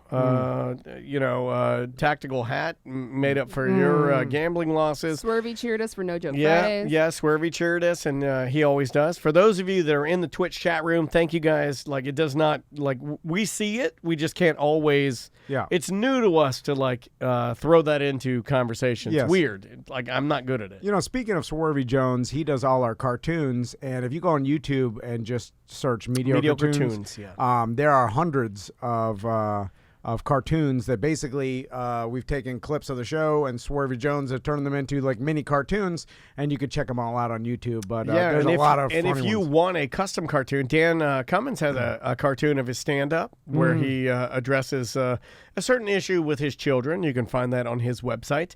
But Swervy does that. That's his job. So if you want to help him out, if you need a cartoon, if you need branding, if you need some help in the podcast arena, I'm sure Swervy would be more than happy to help you out. And I did say hundreds. I think it's over 100, right? Yeah. It's not hundreds, but it's over 100. Well, if it's like 105, that's hundreds, right? Yeah, I don't know. I think hundreds. Well, 100, there's 100, and then 101 is hundreds. Is that how it works? I think that's how it works. All right. So take that, Mud Butler. Or does it need to be? Or does it need to be 200? We have 115. So if it's 200, that's hundreds because it's double hundreds? I think so, yeah. That makes sense. So over 100. Anyway, let's first email. Oh, okay. I can go first. You want me to go first? What a coincidence. You just got violated. I can. Dear Tom and Dan, so funny story. My boyfriend has never listened to the show as he's not much of a podcast guy, but I tell him about it all the time. Well, today we had a rare day off together and decided to indulge in a day at one of the water parks with some complimentary passes. So on the drive from downtown Orlando out to the park and back, he got to finally experience an episode. And that episode just happened to be the infamous Shark Week. Needless to say, he loved it while also finally realizing the ridiculousness and vulgarity that I listen to all the time and rave about. Anyways, fast forward to this evening, we decided to end our great day with taking our dogs on a nice walk around Lake Eola and enjoy the spoils of living 3 blocks away from it. Dig it. It was beautiful outside. We stopped and got ice cream and all around had a lovely time. Until we were about 10 minutes from home when he said, "Oh shit, I'm about to fart and I can already feel the wetness." Luckily, we were able to speed walk home and avoid a shitty situation, literally. A long central, but the irony of the day was not lost on him. While holding it all in, he did not fail to exclaim, "Well, it is Shark Week after all." So just wanted to share since you guys clearly made an impression on him. Not that I completely know if it's the right one or not. And we got some great laughs all day from you guys. Love the show and appreciate you both and the whole crew. You gave us a new listener prize. You get a jack-off box. Also, it's supposed to be heartwarming, but I'm ashamed by it. You know that? Really? You're bringing people together with sharks. I have a confession. I have a confession to make. This morning, I went upstairs to ride my Peloton. Yeah. Howard Stern now is a Peloton man. Yeah, I heard about that. But I did it first. I just want the record reflect that, he's a better broadcaster, but I hit that trend sooner. So you, an almost 70-year-old man.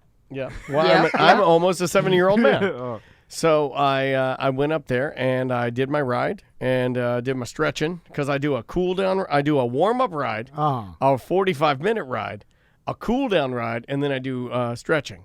Okay. To keep myself limber. And after stretching, I wipe the bike down with my.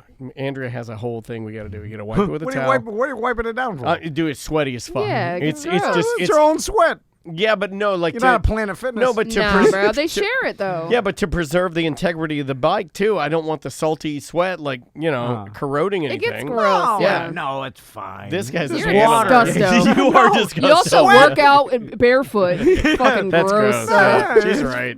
She's had a Swamp couple White clown. Claws. What She was started it? What do we slapping you call it? around. It's not going to corrode the bike. What's this No, it will. Sweat. It will, and absolutely will. No. It's salt water, dude. No, It's not good for the bike. So I wipe it down, and then I throw my my wipes into the toilet upstairs, and I flush it, and then I went to fart, and I shit my cycling pants. Okay, all right. I did. Yeah, that's... It's not good. Right on the padding. And I'm like, I don't know if I can wear these again. What is that padding for? It's for your ass. Like, you don't develop beehole problems? It just gets sore. Yeah, you just get like your like, what is it, your sits bone or whatever's back there, like your taint. Yeah, I think I'm good though now. Like even Andrea said, like, I don't think you need the riding shorts anymore because like you've been doing it for so long now. You can just go to regular like action shorts. Why not put the pad in the seat and not in the pants? You can do that, but like it also changes how like you want to be correctly measured or fit, they call it, for the bike. Yeah. So the padding could like change the amount of like how far, like you want your legs to be down. Like if you put your right leg completely down, like you're finishing a pedal, you want it to be slightly bent, and you want your foot to be like relatively flat.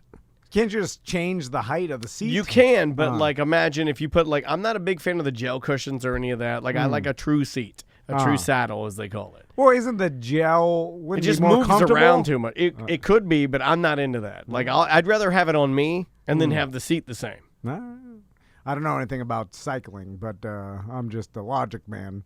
So I'm just like, put the pad. I don't want to wear any like padded, bike shorts and all that Why? nonsense. He doesn't even want to wear shoes. Yeah. I don't even, I wear sandals and a polo when I work. Yesterday I worked out. I took my button-down shirt off and I worked shirtless. Did you work out in your jeans? Jeans. Oh. You worked out shirtless in jeans. There's no one in there. Swamp Patrick clown. Swayze? Swamp clown. No, but like They would've our ripped my trainers shirt. in there. That's embarrassing. It's too tight. Our He trainer- knows me. He knows. I'm going to tell him to lose you as a client. That's Yeah. embarrassing. I'm sure he was too, but All right. I've Yeah. scared away all his other clients, so he has no choice. Here is a voicemail.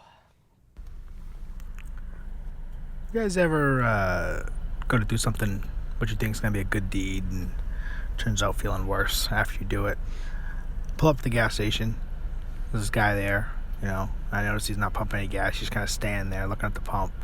I see him, do this move where he like just like for half a second, just squeezes some gas in there, and he stops. And then he's walking around, digging in the trash, pulls out a couple bottles, goes back to his car, pumps a couple like a quick squeeze, and does it again. And I'm like, oh man, this guy's so down in his luck that he's pulling bottles out of the trash so he can return them for 5 cents a piece. And he's, that's only the amount of gas he can afford to spend. So I was like, I'm going to go help this guy out. So I walk over. I'm like, hey, man. I was like, you need some help filling your tank or whatever? And he's like, huh? I said, you need help, filling your tank. I said, I don't have any cash, but I'll swipe my card, and you can fill your gas tank. And he looks at me, and he's all disgusted. And he's like, no. He said, the tank's broken. And he says, you can only pump, like, a certain amount. And then you gotta stop. I gotta give it like a good 10 seconds. He goes, then I could pump a little bit more. He goes, if not, if I try to just hold the trigger down, it just kicks out or whatever. But he was not happy that I thought he needed help filling this gas tank up.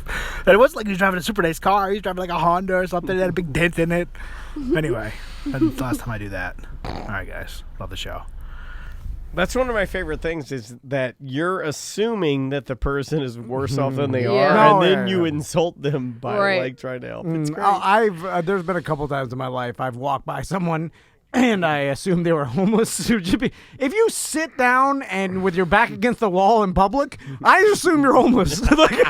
Anywhere, no matter what you're wearing, by the way. Anywhere. If I walk in, if it's a city setting and you're sitting down in public, back against the wall, I'm like, oh, homeless guy. Like, then I will try to give you money. If you're near a statue or like a memorial. Anything. If you sit down in public on the floor, I'm like homeless. We know that you took a rest because you're sick of pushing your shopping cart. And then pretty soon you're going to have to go back and feed the dog with goggles that's sitting in the front basket. Yeah. You're just down in your luck. Now, you sit on the curb, then I'm like, I don't know. Could be a teenage skater kid. You know, could be a kid scenario. Sam and I were arguing about teenage skater kids earlier. What about what? You weren't arguing. You're complaining like an old grandpa. These punks hang out by the subway and they can't ollie worth a shit. They're gonna rocket their fucking boards into me and my daughter's shins. Oh, okay. And I'll fucking punch your 12-year-old ass.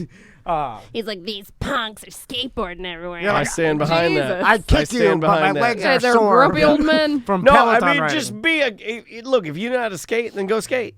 But if you don't know how to skate, then don't stand in front of the subway and rocket your board into my shins. Well, how is supposed to learn somehow. Well, then not in front of the subway. Get out in the streets. Nobody's going to Subway anymore. Oh, go up there right now. Those motherfuckers, those punks are out there right now. I guarantee it. Those punks. We'll do voicemail. Oh no, email. Double voicemail. I was listening to a recent Castaway episode of A Corporate Time where the old army guy was declared dead while he was captured. Yeah, that was a great episode. This got me thinking, when this kind of thing happens, if a life insurance company paid out for the death and then it turns out that the person wasn't actually dead, do they try to recoup the money or do they just take it as a loss? Oh, that's a good Thought question. it might be a decent show topic to discuss. Love the show. Keep up the good work. Huh. That is a good question. We need to ask old Kramer about that. It probably happens so rarely, but I think once the government issues you a death certificate, then the life insurance has to pay off as long as it's not and like it's foul play. possible he didn't have life insurance, right? Yeah, because he was in the army. young, probably. Young. I don't have life insurance right now. But I think the army, no matter what. If I die, my husband's screwed. Yeah. Well, without kids, talk about it. I never had life insurance before kids. You'll be fine. Well, I'm not gonna have kids, so. Yeah. You don't need it. All right. Because here's the thing, you want your husband to be rich now after you Nah, die? Because let him be poor. Yeah, it's a lot easier to bounce back if you're rich.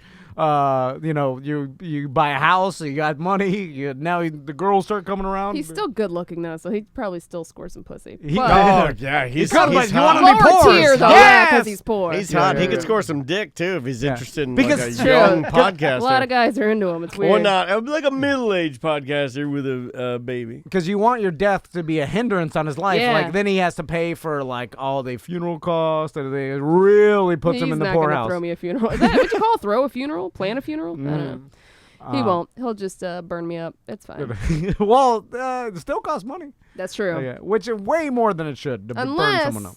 Unless you get turned over to the state and then it's free. Taxpayers pay for it. What? Yeah, but you got to prove. It's hard to do that, I think. No, happened to my dad. Oh, really? Yeah. That's I think it was the city of Jacksonville, actually. It's a weird thing because for that to happen, the rest of the family has to put their arm up and be like, I'm not doing it. You have to because if no one does it, then the state's like, fuck, all right, we'll pay for it. Oh yeah. But that's a grift, guys. You want to grift to fucking to get your dad burned up? Yeah. Just don't claim him. And but it's a Till shitty afterwards. thing because you have to tell the funeral parlor or the state or whoever, I don't have the money to pay for it, or I'm not Actually, doing they it. didn't contact anybody. Really? Yeah, so. Because usually they not that we would have paid for a funeral or anything, but But usually they contacted me to pick up the ashes. Oh, really? They'd already done it, yeah. Did you go? Yeah. Juan took the words out of my mouth. He was like, who decided to call it a parlor? Because there's ice cream question. parlors, funeral parlors. Barbershop parlor. Those are the 180s, right? Tattoo parlor. Yeah, tattoo parlor. What consists of a parlor? I feel like every parlor should have a waiting room, some sort of seats. I'm waiting for my dad to be burned up. Some sort of seat. Yeah, some Parlor sort of literally means a sitting room in a private house. So can you have a parlor in your house? Yeah, absolutely, you can. I think that's where it started. Or a room in a public building for receiving guests. Yeah. I have a haberdasher in my house. Right? So is our so you lobby? build hats in your house? Yeah, that's our parlor. That's what I do. So our lobby's considered a parlor? Let's start calling it that. Please have a seat in our parlor. Please have a seat in our parlor. Have a drink. We have a White Claw. We have a bunch of whiskeys people have brought us. Might be poison. We don't know. Yeah. Butler tried it. He's not dead yet. Yeah. He will be soon. He's looking rough. All right, let me get this. Hold on. You wanted to, I X'd it out. Hold on. I got one for you. Hold on. It's coming. Here it is. Yo, BDM Neil here.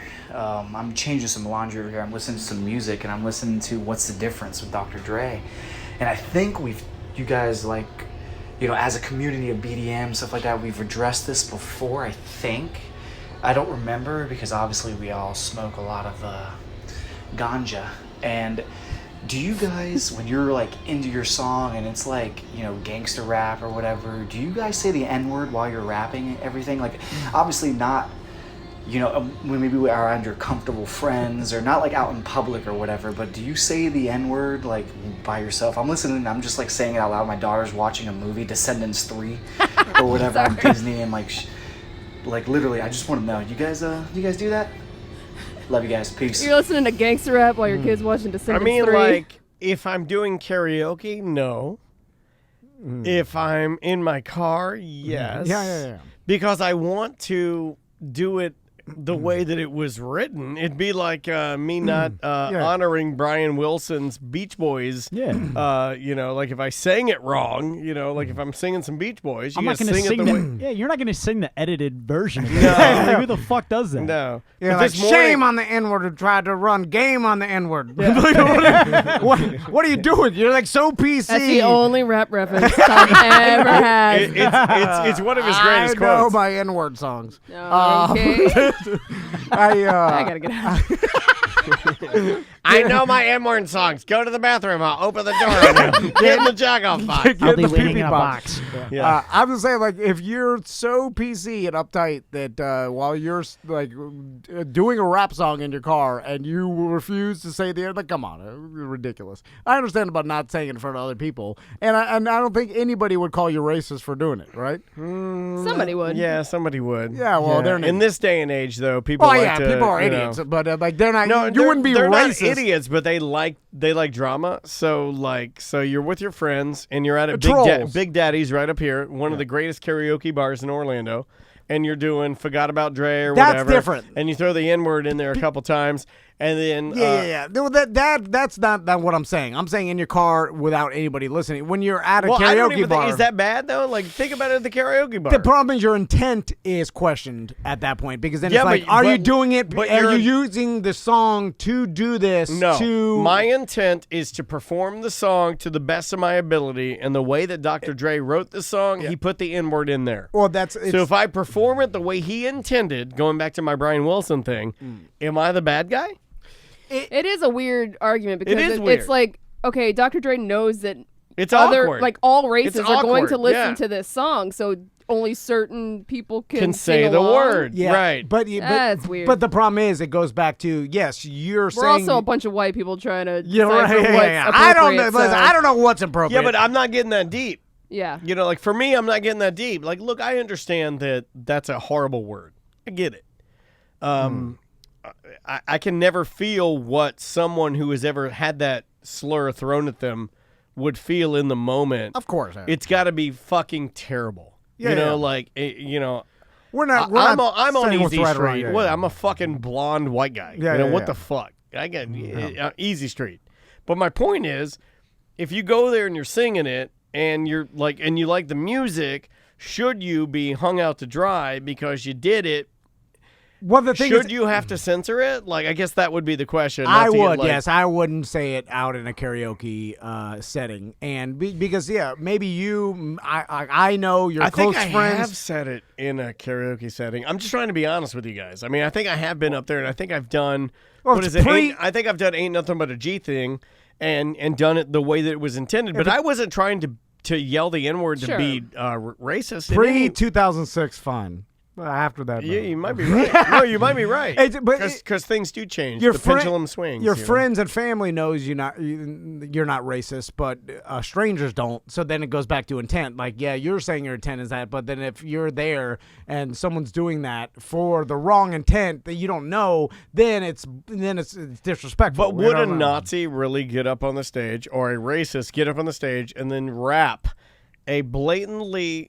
I think they would be a troll. Yeah, really? Well, if they're dumbass pieces of shit. I mean, joke's on trolls. them. You're singing a black guy song. So Yeah. joke's on you, turd. But you know what I'm saying? You're singing a black guy song. Well done. Yeah. You're an idiot. Well, racist people are idiots. Agreed. Agreed. But That's why I'm just saying, maybe if we all looked at it, maybe we, as the collective, need to change the way we look at it instead of making. I just wish it would be easier for people to look at that and be like, yeah, it's just go and be who you are, and we know who you are, and the likelihood of a racist getting up there and rapping seems to me to be a lot less. Okay, here's what I would say.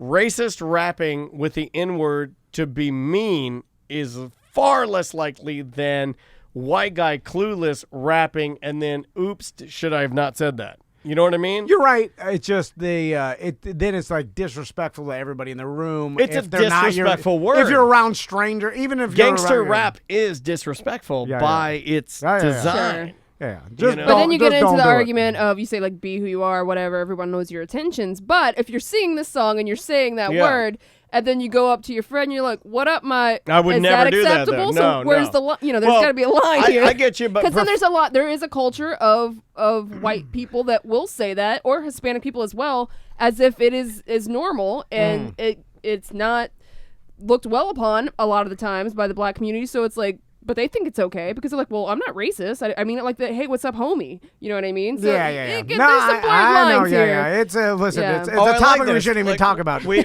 Also, it depends No on joke Fridays. It depends on how you're dressed. If you got long and one jean or Then like it's okay. basketball shorts, I'll be like, oh, okay, this guy. Hey, is Ghost Legs 420? Is that Randy? Is that our buddy Randy? I don't know. Who's married to Chelsea? It looks like it, yeah. Yeah, I think so. Because he says, Chelsea won't let me rap the word when we are in the car. This happens to be a white man married to a black woman. Okay.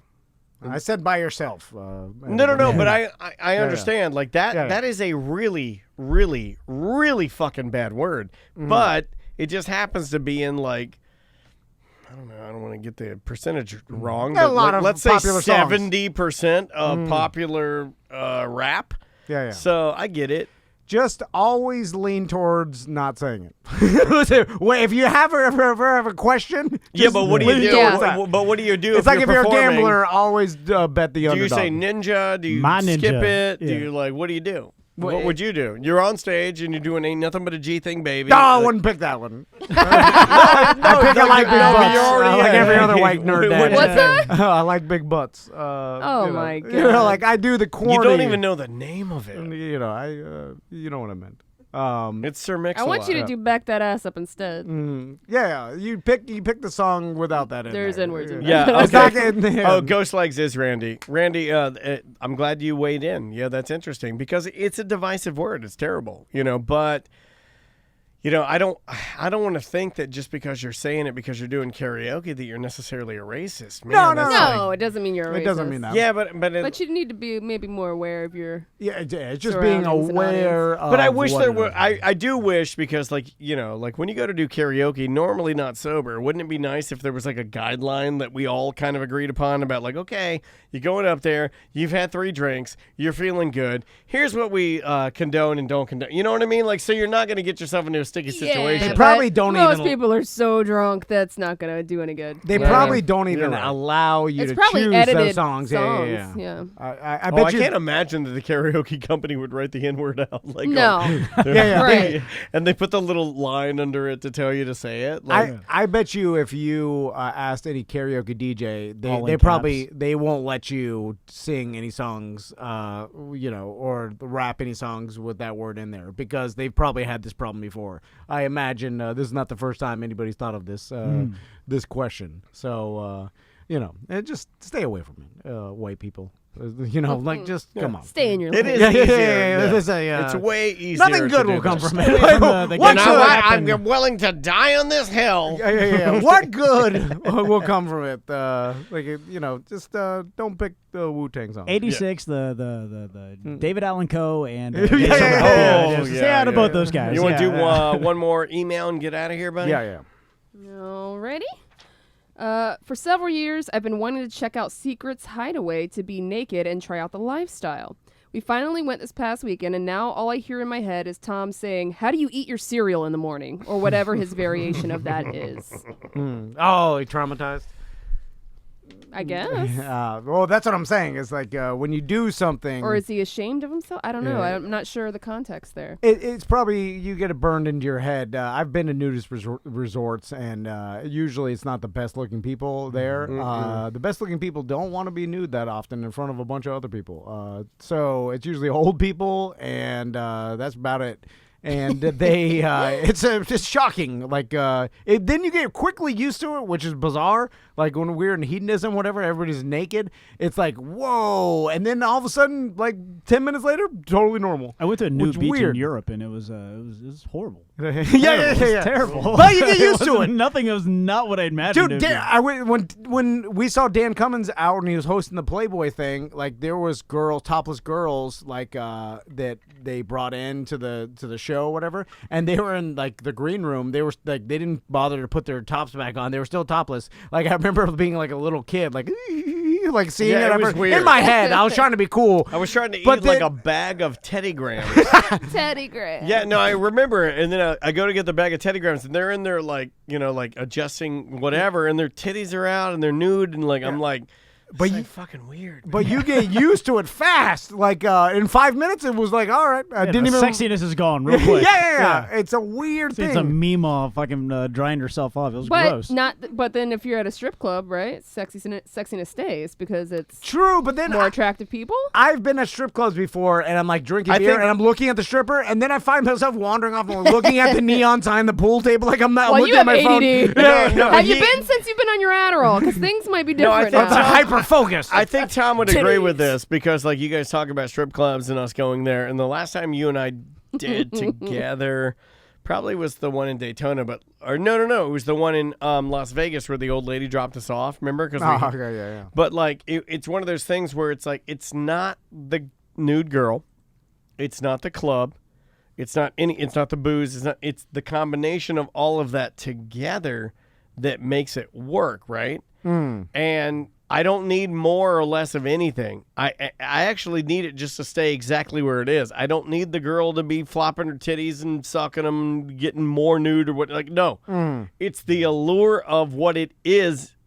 It's hard to explain. It's like we want to be two men that go to a club and then a girl like pulls her tits out and is dancing nicely, not weird. And I don't need a lap dance. I don't need anything crazy. It's the allure of something being just slightly naughty, and that's all I need. And then I'm good. And you can pull back. No, I don't need any of that. I just need a cold beer and then a little bit of naughty, and then it's perfect. But like everybody wants it to be more than it is, and they're killing the vibe. Of the strip club. Like, I think you would agree with that, right? Like, when you and I go, we just want, even if they were just in a bikini, just swirling around, ice cold beer, attractive woman in a bikini, like, it's just the allure of that. Well, yeah, and going back to, like, how you as a human being, like, mentally were able to get used to things, like, pretty quick, and that's what makes me think, like, people say, like, oh, if I ever got paralyzed, I'd kill myself because then I'm, not worth living like that. Joke's on you. You can't. You're paralyzed. Well, it's like, you'll be surprised how quickly you get used to shit. I can't hold my breath long enough. Like when I cut the tendon in my pinky and I like really couldn't use my right hand, like I remember thinking to myself That's when the it first day you became Pinky Man. when it first happened, and I was like, oh shit, this is gonna be horrible. Like I got used to using my left pretty quick. Like you get used to it, and it's like me changing my wiping hand. I'm way better on my left than I was ever on my right. You're just like way more efficient. Yeah, like this is life now. I can be fine, Anyway. Let's get out of here. Yeah, let's do it. Hey, thanks to Dan and Lynze Cummins for coming by the show. You can see them this weekend at the Orlando Improv. TheImprovOrlando.com for tickets. That's the easiest way to snag them. Anything else to plug, my friend? We'll have our straw hats on Monday at 6 up on the website to buy. Timesuck this Sunday with Dan Cummins. Get your tickets for that. Also, we do have a BDM back to school supply meetup happening on Sunday, August 18th from 11 to 2 p.m. at Johnny's Other Side. They're going to have a tent and a table set up. They're going to be gathering school supplies as well as donations. So head out there at Johnny's. I'll August 18th. pop by and I will drop off some school supplies. There's also a thread in the BDM group. So if you find that thread, there's also a PayPal that you can direct donate to. What? You all right, buddy? Well, I was gonna say Indeed, but I was like, What's happening in watering holes? Hey, I got yes. some watering hole stuff going on. The slide-in out in Daytona. No, it's actually Coco. Yes. Which is Tiffany's sister spot. They're having a benefit for Al's, which is actually he's going through some bone marrow transplant recovery. So on August 11th from 12 p.m., they got famous barbecue pulled pork cornhole tournament from 2 p.m. They got a 50-50 raffle. Cigar City actually has a beer and barbecue thing going on from 4 to 10 tomorrow. That's actually with barbecue time. Some, I guess, a food truck out there. Is that the tap room? That's going to be actually at the Spruce Street location, which is actually their main brewery location. Okay. oh, nice. And then Celery City Craft out in Sanford from 8 to 11. They have Ryan again with Honeypot, a two-party system, Dog Day Afternoon, and more, jamming out. They're going to have some alternative rock. They also have Drafts and Laughs at Celery City at 8:15 on 8:15. At 8:30 from 11:30, it's going to be a bunch of comedy hosted by Leslie Joe. Oh, nice. So they got some good stuff going on with that. No covers, but tips and gas money are always appreciated. Cool. Also, Tuffy's Bottle Lounge. I'm going to be at August 24th. I think it starts at 7 p.m. I'm coming to hang with you, buddy. 7 to 10. The craft beer enthusiast group is going to be out there hanging out. BYOCB, all their listeners are coming out to hang out. So we'll be out there. I'll be playing some shuffleboard. I'll bring a bunch of merch prizes to give away if you beat me. So that's at Tuffy's Bottle Shop and Lounge on August 24th, starting at 7 p.m. All right. That's it. Great job, everybody. Thanks so much for hanging out with us. And anything else? That's it. We will see you next week. And Twitch, we'll see you next week. See you, Twitch. Thanks. Bye.